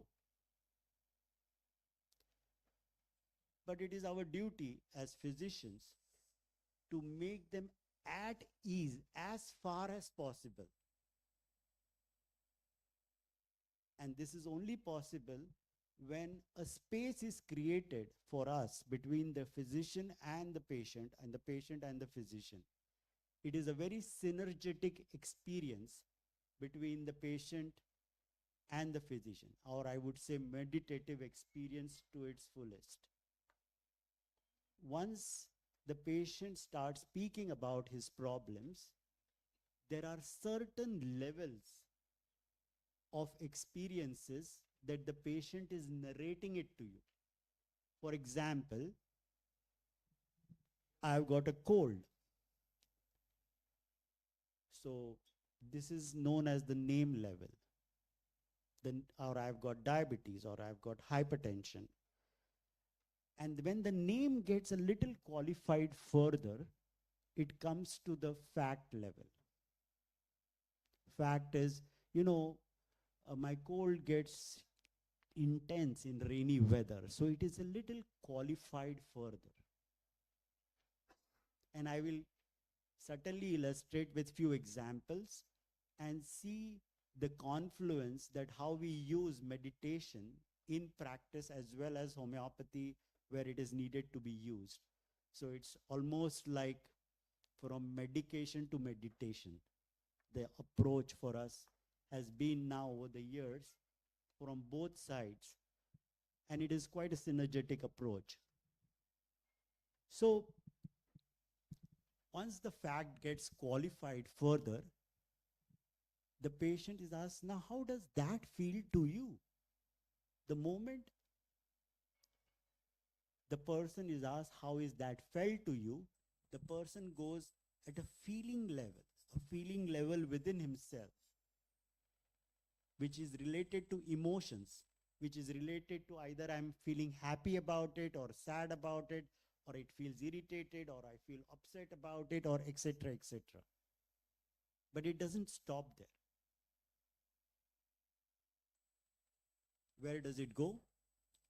When you ask, how does that upset feel like to you?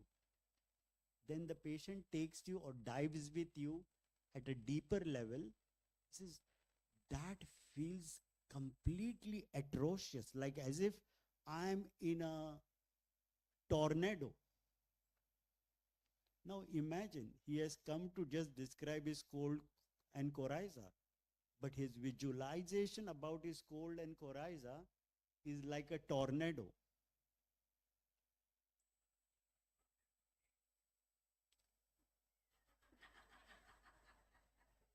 That's very interesting. Sometimes there are some clones sitting in the audience.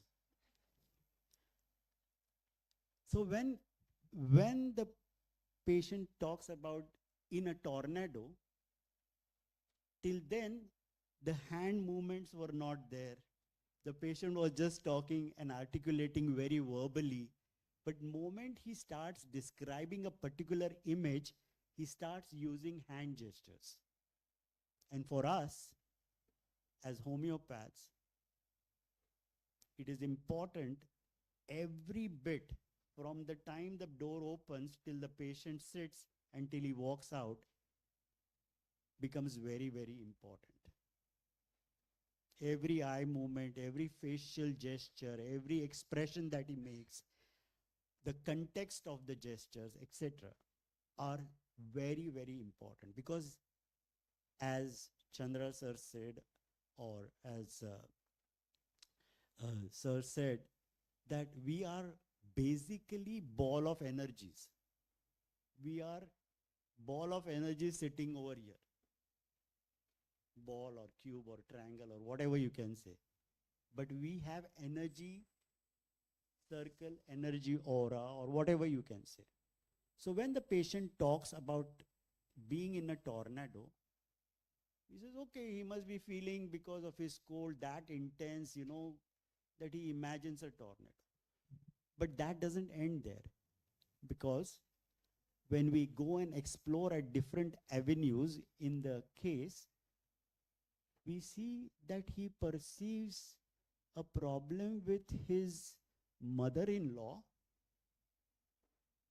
My mother-in-law is very upset, or she's a very tyrant woman, and she cannot give me space, for example, whatever he may say, and it feels very uncomfortable. So describe that uncomfortable. He says she is like a tornado. So when a person can feel tornado at the cold level, person can feel tornado at a mother-in-law level, the person can feel tornado even in hobbies and interest level. So when these unconnected dots get connected, there is a pattern which we all have as humans. So our job as homeopaths is to detect that pattern, that energy. And once that energy is detected, then it is kind of match the column with a remedy from the materia medica and given to it, to the patient, and the patient gets cured. So this is a short story about homeopathy. It was developed in 1755 and 1791 by Samuel Christian Friedrich Hahnemann from Germany. And then it settled in India, and it has been almost like a mainstream medicine. So to give you an illustrative example that this once goes from the name, fact, feeling, delusion, which is imagination, it goes into a sensation that the person starts experiencing at each and every cellular level the same experience of a tornado.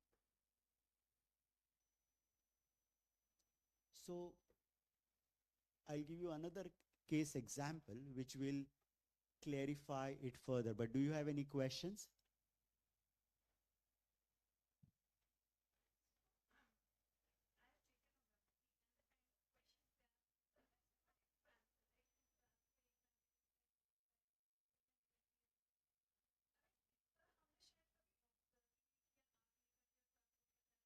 Yeah. Very true.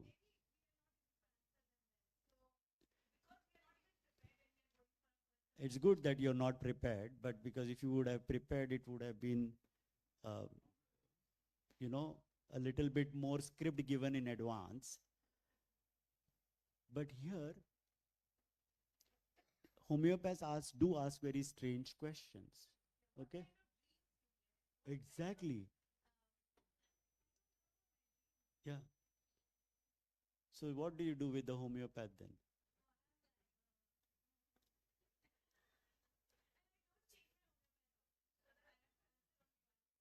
Good. You're a loyal, faithful patient. So what's important is this strangeness of question is only to explore this deeper pattern. A person may get a dream or not get a dream. From practice, I will tell you one interesting example, because with this child, I had asked him, tell me about your dream. He says, Doc, I've told you even before that I don't get any dreams. And you are asking me the same question again and again. So then in next follow-up, she came and he says, I'm not going to speak to you about my dream at all. Before you ask me a question, I'm not going to talk anything about my dream. So I was curious to know why he doesn't want me to ask him about his dream. He says, this question again and again you are asking, if you dare ask me again, you have finished, Doc. Now my curiosity got a little bit more. So I asked him, okay, now tell me, I will not ask you about your dream, but what's the reason? He says, I don't want, Doc, you to come in my dream and tell me what dream, you are coming in my dream and telling me what dream you are getting. This is terrible, Doc. So basically, to sum up it very shortly, the experience as the patient moves from the name, fact, feeling, delusion, sensation, and energy, the patient uses hand gestures so congruent with that underlining pattern very unconsciously that the clarity of what the soul is talking from within, when we say mind, body, and soul, is talking from within, becomes crystal clear. Crystal clear. And then it is so simple to explore further and find out what is lying behind that. But at a deeper level, it is a meditative process. And we have seen that after making the patient meditate for some time in silence, amazing imagery comes up later on, which helps and facilitates homeopathy. And in certain situations, we have not given remedies, and patients are much, much better just by the process of meditation, from whether having just cold, cough, fever, diarrhea, or vomiting. It could be anything. Yes, in certain situations, auxiliary measures need to be taken, but need to be given. But in most of the cases, it was observed that only with purity of meditation, the patient has felt immensely better. So thank you, folks, for listening patiently. And it's been really great to be here with all of you. And thanks a lot once again.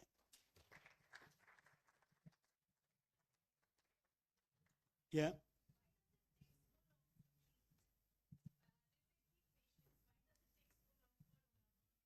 Very good question.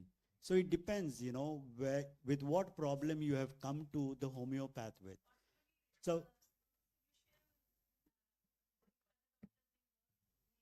yeah, but no, what is the illness? How long it has been standing for? Suppose you have got high fever and you come to homeopath. Man, the homeopath is not interested to give you a life membership to his club. How about we say meditation take care of everything? Yeah. All right. Thank you, Sudhirji. Please, let's invite. Yeah. Thank you, Sudhir, Dr. Sudhir. Your sense of humor really brought a joy and experiential learning for all of us. I would like to call upon Chandragupta Shah, sir, for felicitating Dr. Sudhir Baldota, sir.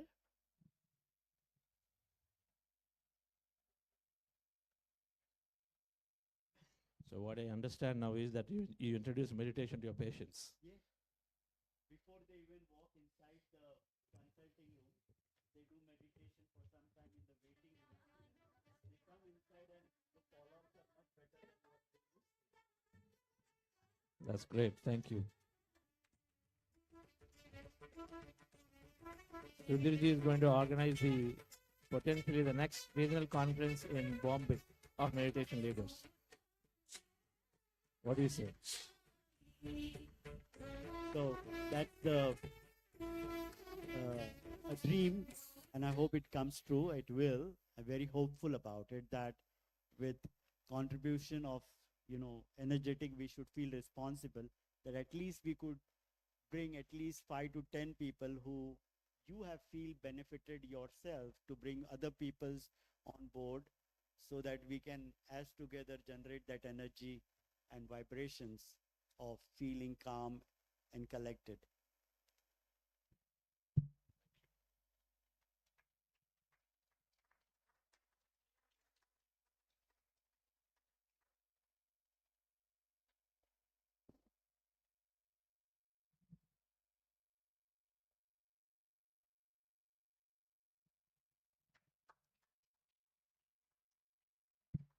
So since morning, you would be seeing that these are small pyramids on the stage, right? So now I would like to call upon Sai Sagar, sir, to explain and give us the details of the pyramid energy.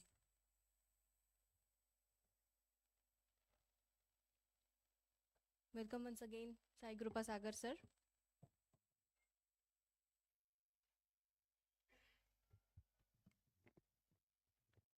So wonderful. Thank you, Dr. Sudhir. Absolutely, would have loved to hear more from you. Only thing is the time constraint. And your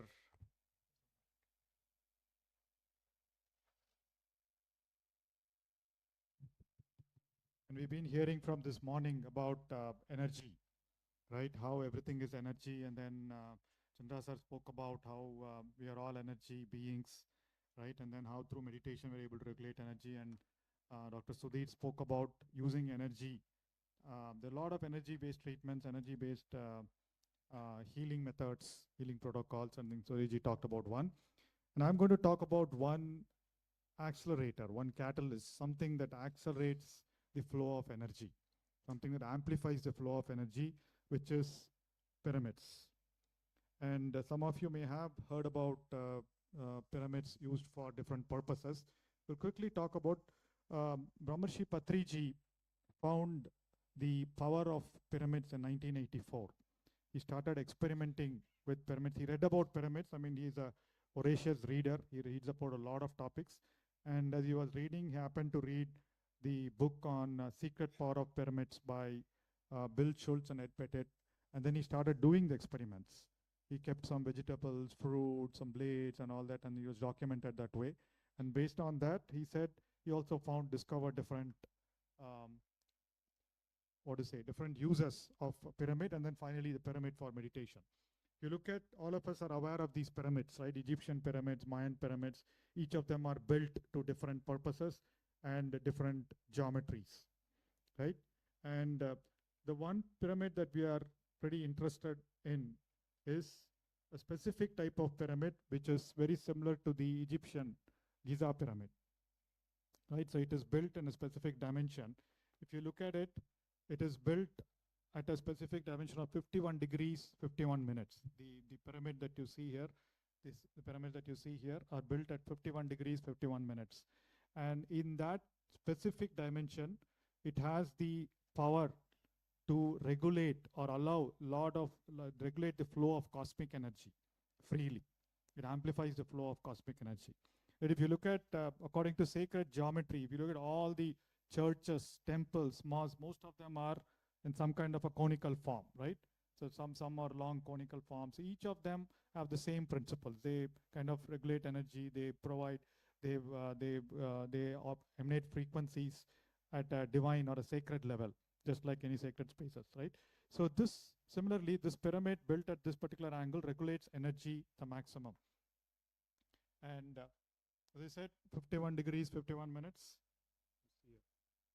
And when you align them to the north, south, east, west direction, the power amplifies more.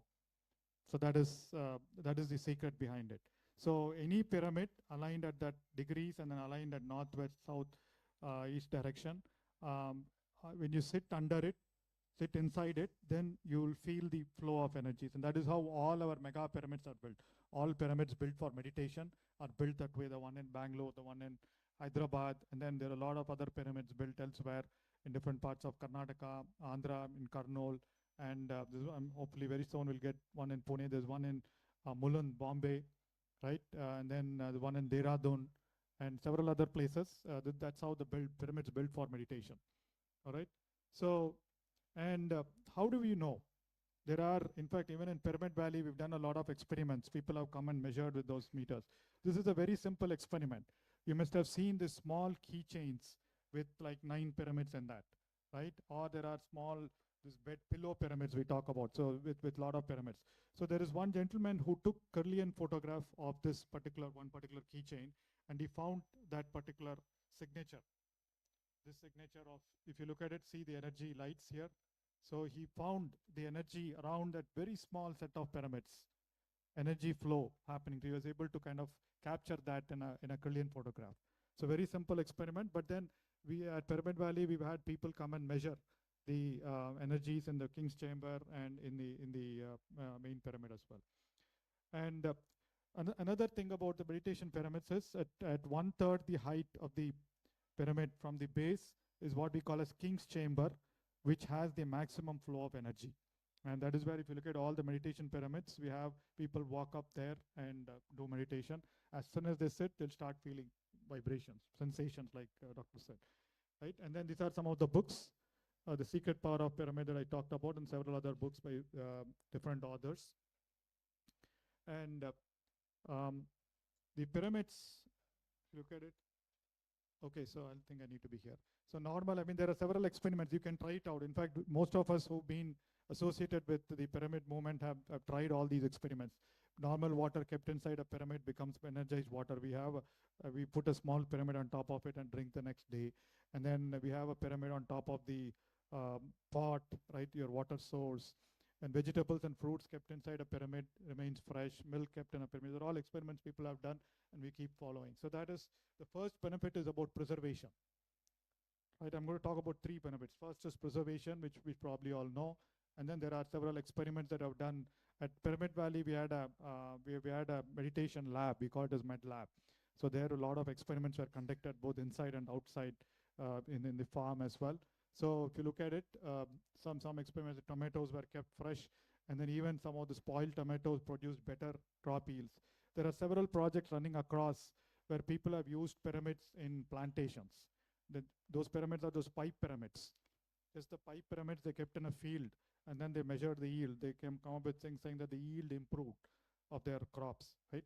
And the second benefit is about healing and concentration, which is what we commonly talk about. Sitting under a pyramid, you get into a concentration. You get into focus state much earlier, much faster. Wounds, boils, cuts, they heal pretty fast. Students wear pyramid caps while studying. There's a small pyramid caps we had here. So we use it, people you wear it, sit in for meditation. In fact, my younger daughter, when she was 5 years old, anytime she gets a stomach ache, my wife used to give a pyramid and say, place the pyramid on it, pyramid, and then lie down. After a while, she got used to it. Anytime she had a headache or something, she says, Mommy, get me the pyramid. So she puts the pyramid and then sleeps and then goes away. Then we used to have a pyramid on top of our parents' bed when they were not well. So it's the big 2x2 pyramid. So it all accelerates healing because it regulates energy. Ultimately, like Dr. Sudhir was saying, when your body is completely, fully flush with energy without any blocks, that's a perfect state of health, which is what pyramids aid in.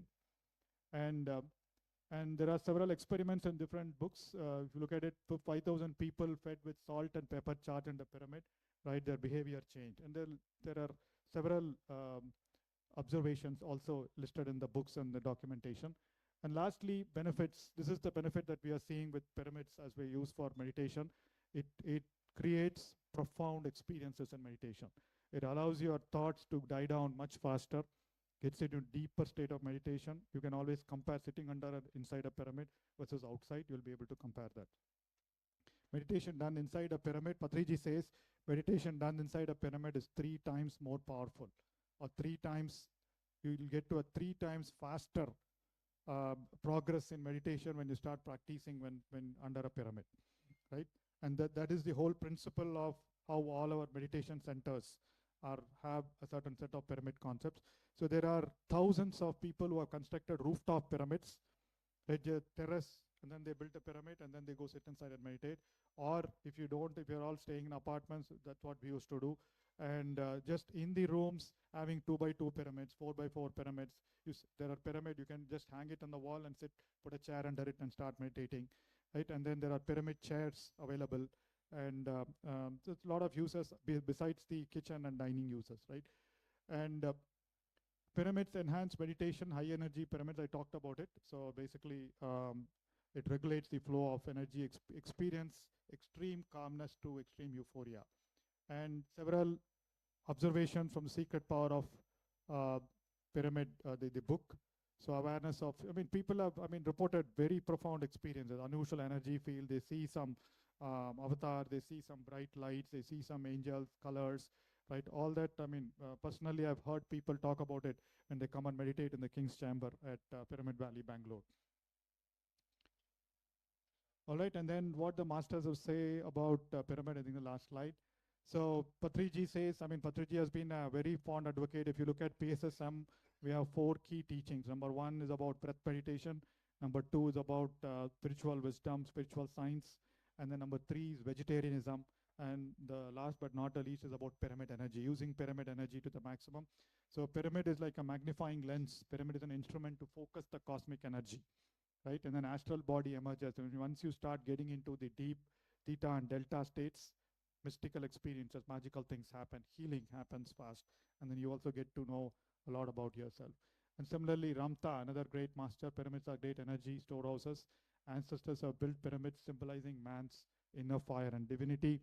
And then Osho, the truth is that pyramids were specially constructed for spiritual purposes. There were places where spiritual sadhana could be carried with great ease and advantage, right? Though there's a lot of literature otherwise, but that is something that we found even in all our pyramid centers.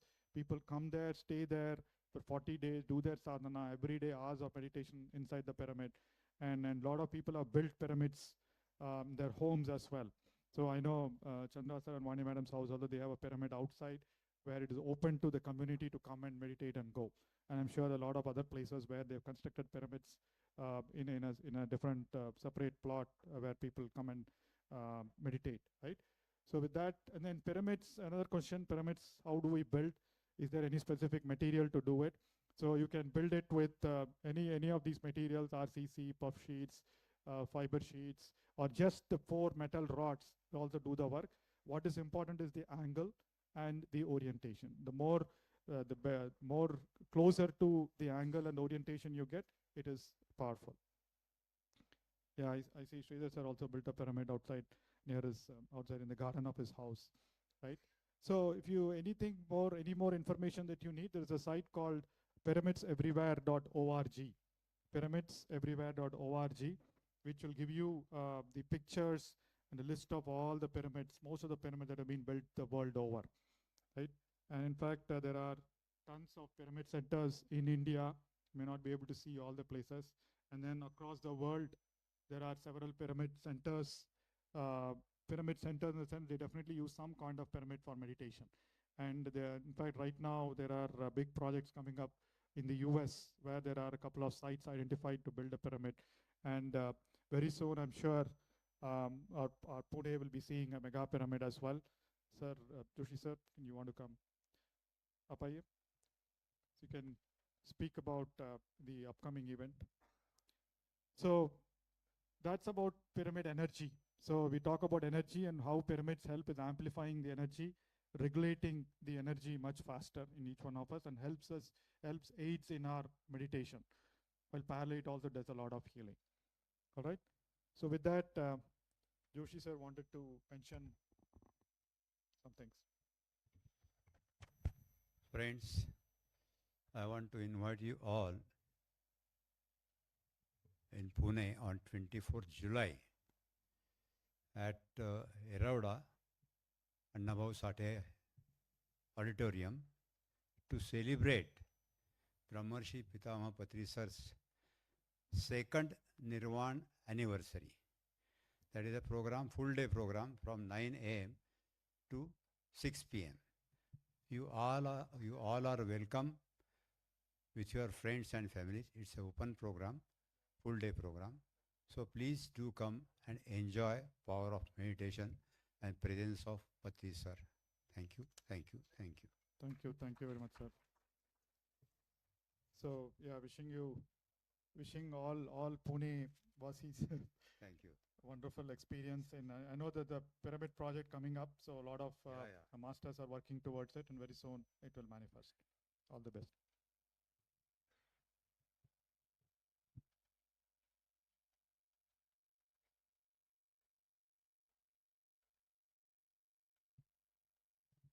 So one other, apart from pyramid energy and meditation, so one thing that Patriji has been passionate is vegetarianism. So we have a short video that we want to play on vegetarianism, and he's been absolutely, I mean, we've never seen anyone anyone speak so strongly about, so courageously, so bravely about vegetarianism besides Patriji. And he's absolutely ruthless sometimes even on the stage, he talks very highly of vegetarianism. And then, so again, that's one of the teachings of Pyramid Spiritual Society's movement, and so Buddha CEO and whatever we do here.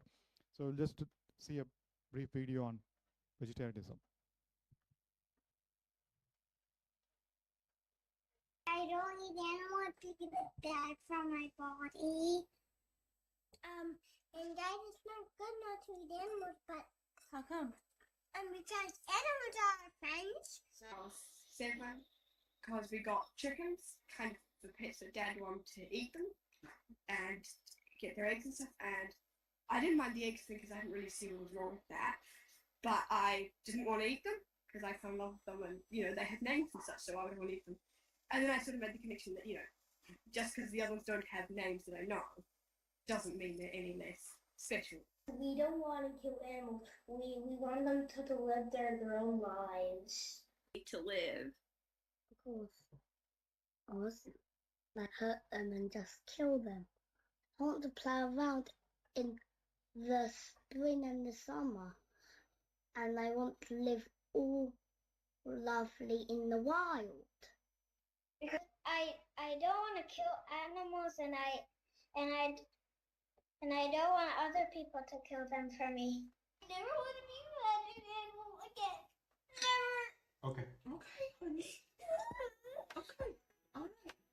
Either plants, fruits, but no animal. The first time my son came back home, he looked at the dog and he's like, we have a dog at home and we're eating meat. And that got me thinking. I was like, I can't love one animal and, do this to another. It's been proven time and time again that, meat isn't great for your health, A. It isn't great for the environment, B. And I honestly feel that everyone wants to do it like us. We were pure non-vegetarian eaters, right? But we saw the change come. I've never gone to the gym before. Pritesh pushed me into the gym this year. And I'm lifting weights that I didn't know I could. Vegetarian because it was connected to a health issue. So I was playing in South Africa early 2018 and I got issue in my neck. So my cervical spine had a couple of bulges coming out.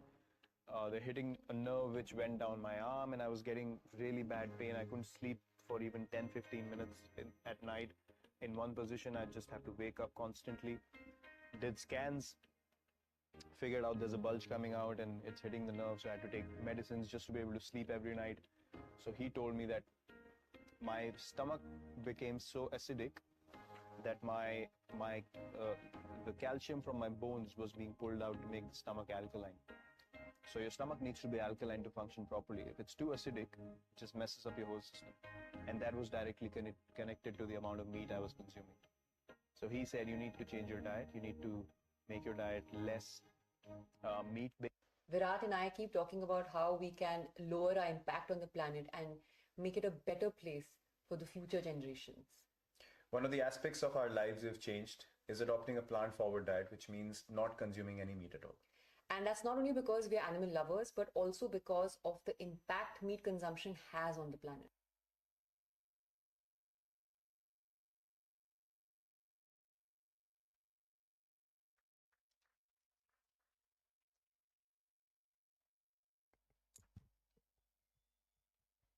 Now I would like to call upon Mr. Chandragupta Shah sir, who is our core pillar, who is our backbone to make all these kind of initiatives happen. So welcoming sir, and I request you to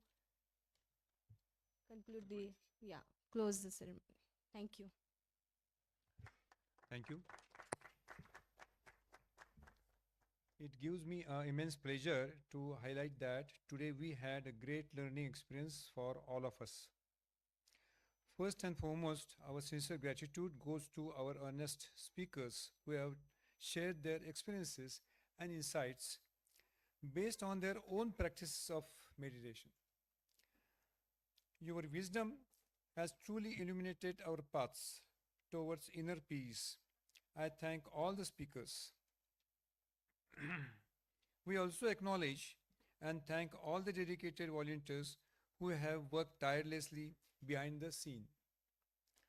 Yesterday, as Dr. Karthikeyan said to us, most successful such organizations run on dedicated volunteers like you. So this was a very good thought for all of us. Your dedicated and hard work have ensured smooth execution of conference. Lastly, but certainly not least, we express our gratitude to each one of you, our audience. I'm sure you will continue with the practice of meditation, and you will take it up to your families, friends, workplaces to transfer their life and the environment of your organizations. I also thank all the staff members, management of Yashoda management, and their good support to set up the event. It has been a very complex thing to do that. I'm sure that all of you are going to attend tomorrow's event. There is this is a workshop, Mind to Matter, and I want you to bring guests tomorrow along with you, maybe your family members, your friends, and they can really get the meditation. What is the meditation? Mind to Matter. Now I request Dr. Karthikeyan sir and Chandra sir on the dais. And along with other senior meditation leaders from Pune and other cities like Mumbai. Please come on the dais.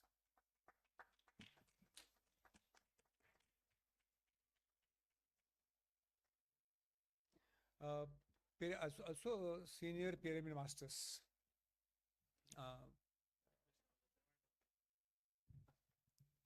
Joshi ji.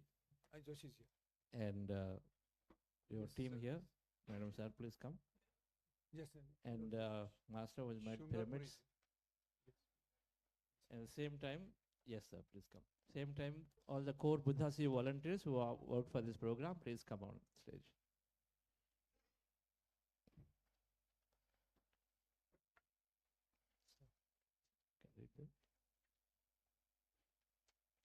Please come quickly.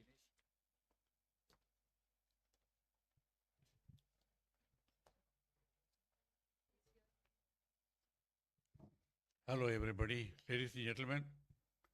What a beautiful Long day, but full of inspiration, sharing of experiences.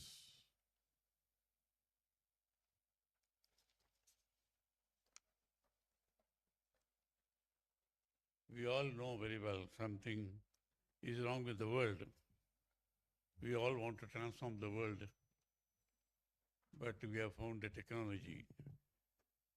So from self-transformation only the world transformation can take place. So let us all begin at the very beginning. We are all committed to it. Now at the end of the day-long deliberations, conferences, sharing experiences, I just want to read the resolution for your approval. Let me begin. Adopted unanimously on the conclusion of the one day of the second regional conference of meditation leaders today on 6th of July 2024, the violence, negativities start in the minds of individuals. That's what the preamble of the UNESCO says. Violence begins in the minds of men, so the ramparts of peace have to be laid in the minds of men long back. But now we are seeing the practical way of how to do it. So the remedy should begin in the minds of individuals who ultimately form the society, the nation, and the planet Earth as a whole. So to deal with the ever-increasing disease, crime, violence, corruption, exploitation, disharmony, damage to the environment, war, and all forms of injustice, the solution has to begin with every individual. So it is resolved that to drive a positive change in the individuals and all over the planet, and to ensure peace, justice, and harmony to individuals, families, nations, and all over the world, but also to save planet Earth, there's a need to promote practice of meditation everywhere, in all educational institutions, corporates, and nations at all levels as a universal policy. Meditation is the way for inner transformation. Perhaps that is the surest way of doing it. Meditation is simple and scientific, and hence and must be adopted by one and all to bring about the inner transformation that will in turn ensure transformation all over the world. So with the vision and aim to spread awareness about the significance of meditation in driving positive social change globally, we appeal to the leaders and decision makers, the government, education, health, care, business, corporates, and all non-profit sectors and profit sectors also to begin with, and bring peace in the world through inner transformation. So this conference formally resolves to take up this proposal for global well-being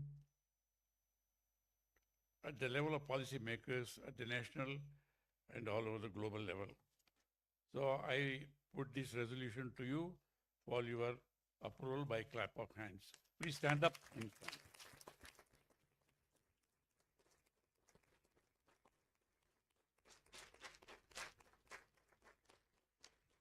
Well, you may think it's a big task, but on a 1,000-mile long journey also starts with the first step. So it's possible. It's all depends upon our determination, power of intention. So let us hope that we'll begin. We'll start the project, and by the end of next week, we are going to send a very consolidated proposal, a mega proposal for this to the Honorable Prime Minister of India and all the world leaders everywhere. He said, start today. Immediately it is started. There is no time lost to be lost now. Already we are late. So it should be done as a policy decision, persuaded everywhere they should start, like Yoga was adopted 10 years back all over the world, yoga asanas. So meditation is much more important than that, because at the mental level, to deal with the growing violence, pandemic, everything, there is the only solution possible, and it's the simplest solution. Thank you. Thank you, Karthikeyan sir. We request you to felicitate all our volunteers here, plus senior pyramid masters from Pune, who has been doing an amazing amount of work here, and our team. And may I request, yes, madam, one second, we'll do it a little later. May I request Amit ji and Sridhar Shaji to also help in felicitating all the volunteers here. Please. And Dr. Garima, please come. And Savita, why are you standing there? Please come this side. And Monica ji, and you also must come. Rita ji. So please, Reshma, give the shawls and all that. Shawls and bags here. Get your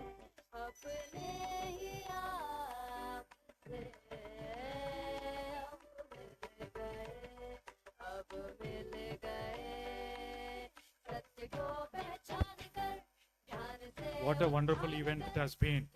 Great. Right? Thanks to the Please be post. there. Please be there. Thanks to all the volunteers, organizers.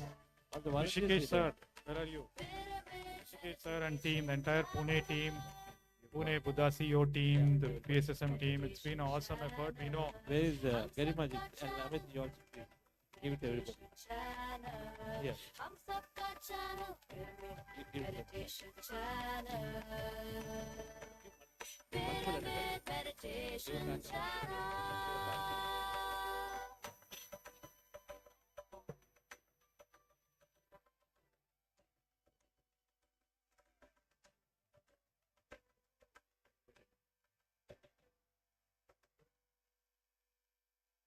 एक नई लहर आनंद की, एक नई लहर आनंद की, एक नई लहर आनंद की, हमको ब्रह्म में मिला है, हमको ब्रह्म में मिला है।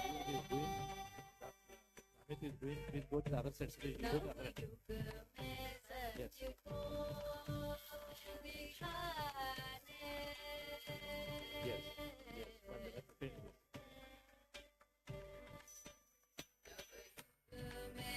Reshma. Can we all play? Can we all pay gratitude by a round of applause, please? By standing round of applause. Thank you very much to each one of the volunteers, of the speakers, and the organizing team who's been working on this for the last 2 months. Raj, where is Raj?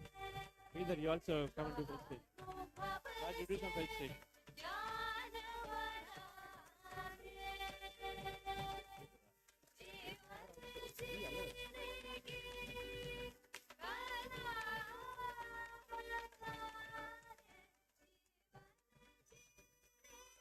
Two-minute exercise for your hands, please.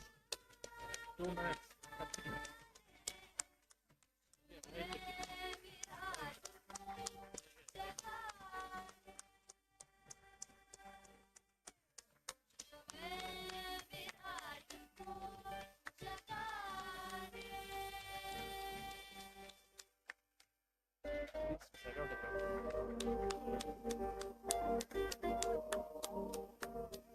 I request Vani Madam to come here once. Vani Madam, please come here.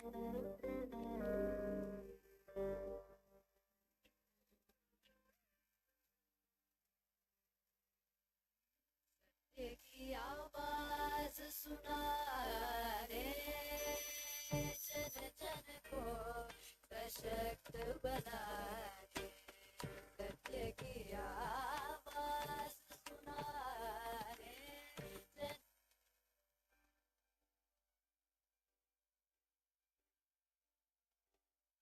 Thank you each and everyone. Thank you, Karthikeyan sir. As always, it's a great gift the final words, what you said, it's it's a great achievement.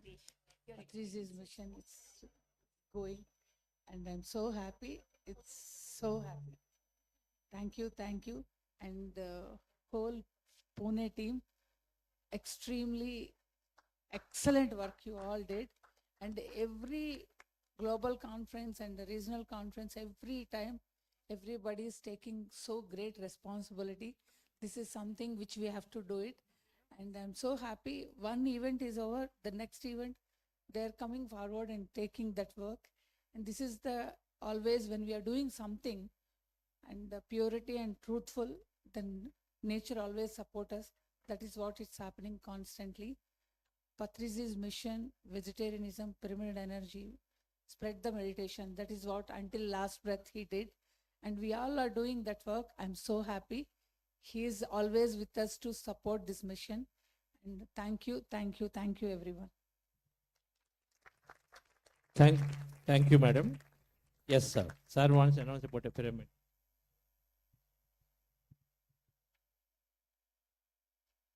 Pyramid Dhyan Prachar Foundation, Pune, and Sri Krishna Pyramid Dhyan Kendra. We want to felicitate with our pyramid to Karthikeyan sir. Just Chandra. Just give it by hand. Now there's no time.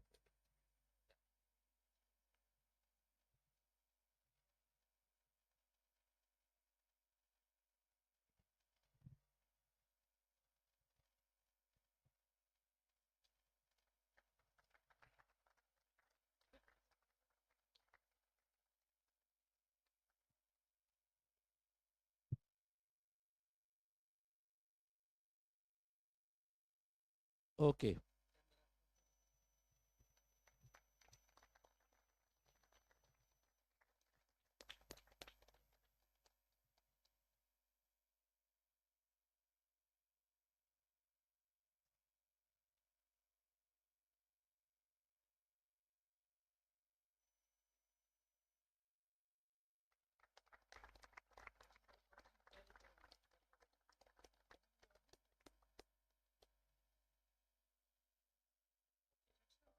Give this to madam, sir. Give this to madam. Please give this to madam.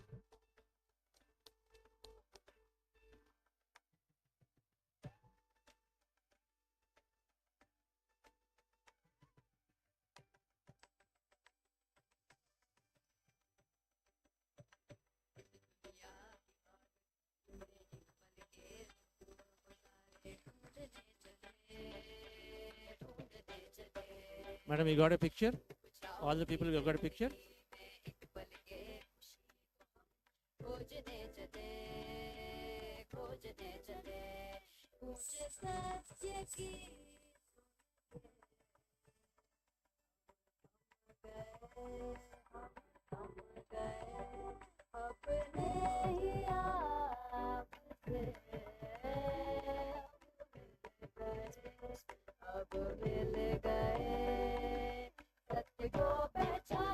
Yeah, where are the kids are there?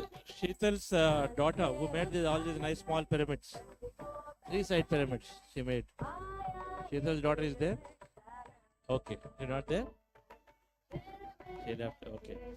Okay, dear friends, so this event could not have been possible for us without Karthikeyan sir.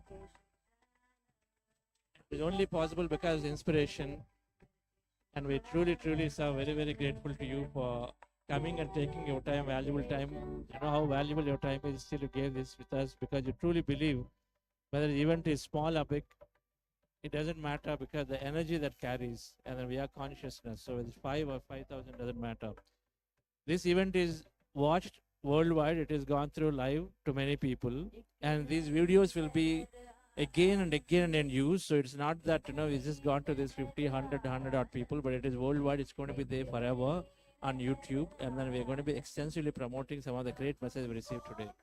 So it's always that way in the age of energy world. So everything is always propagating. And then last but not the least, forever we are grateful to Patriji for empowering us so much. And so we live his dream and we share his vision that we have to see everybody on the planet Earth becomes a vegetarian and becomes a meditator. So thank you all. Thank you, sir. Karthikeyan, sir. Well, thank you very much. Amazing. When Patriji's time, we had one big event a year in the Pyramid Valley. Now his master disciple, Chandra, and his team started in a humble way Zoom meditation. Then every 40 days, reaching thousands of people. And he started traveling now all over the world. At the same time, many more activities are going on. Now I find these conferences, you are planning for almost every month. My God, see the energy, pyramid energy, meditation energy, and the blessings of, I told, when Patriji left the body, when masters leave the physical body, they become more powerful. It has happened throughout history. You've seen Jesus Christ or many of our masters, they're there. Because the same thing with Swami Kriyananda, I said it's when the great masters leave the body, they are released from their confines, but then the energy spreads all over the world. And inspired by him, Chandra, Vani and his wonderful team are doing unbelievable. Every month they are doing something like this. I mean, so many people are volunteering, coming back because they see the need for our own betterment, and we want to live in a better world. Otherwise, we cannot be happy. So the whole world has to be transformed so that not only our time, or we all work for our children, grandchildren, they must have a better life, clean water, clean air to breathe, peaceful more than anything else, with no addiction, no killing of animals. Because, they say, it is the greatest scientist said, if the small, what do you call, the bee extinct, within 2-3 years, the whole humanity will disappear. We are so interdependent on each other now. We have no right to kill. And that's, in fact, science accepts today, when animal agriculture ends only, you can save the planet. It all looks like that, how can it become vegetarian and all that? It's going to happen because there is no way of survival now. All these things. Compliments to Chandra and Vani. God bless you both, and also your wonderful team. All energy to you both. Sai, hello, Rakesh, everybody, from where they came, you don't know. Starting with one man, and a lot of youngsters, all talented people, experienced people. As I mentioned in the morning, many of them have given up. We are roaring, earning capacity because they find the satisfaction you get in transforming others is the ultimate purpose of life. Living for ourselves, our families, well, okay. But what you do for the rest of the world is important. And God bless them. But I also appeal to them in my, when I see the inauguration of the 40 day, if you are benefited, only when you are benefited, we have got a duty to spread it by way of either volunteering or make your contribution, so that, the wheel of Dharma. I asked Satyanand Goenka ji, the Guruji who brought Vipassana back from Burma to India. He said, how is it you give everything free? He said, Karthikeyan, how can I put a value for this? Priceless. I can't put a value. So those who are transformed, they want to part with their either time or money, whatever it is, they do it now. See, that's the only way we can transform. We'll have the satisfaction that we have led a purposeful life. We are making little contribution, whatever you can, and they are going around the world, all these things. I'm happy so many volunteers, such a perfect arrangement. I've been seeing this now with so much of devotion. Compliments to all of you. Namaskar. Thank you. Thank you so much, sir. Before we conclude and before we depart, I, Ketki Baviskar, before I sign off even, I would like to make an announcement. Tomorrow we are going to have a workshop, Mind to Matter, by Chandra sir, which is for the tool for manifestation. Along with that, yoga. So you please bring your yoga mat along with you. And also there is another opportunity. You can bring one guest with you tomorrow, because you would have experienced the meditation and the importance of that, and let another person also get benefited through this. So I would like all of you to urge that please bring one person along with you, and see you tomorrow for the workshop. We also have tea arrangement done at the downstairs, so I would like to kind of request you to have tea downstairs. Thank you so much. Thank you. Sridhar?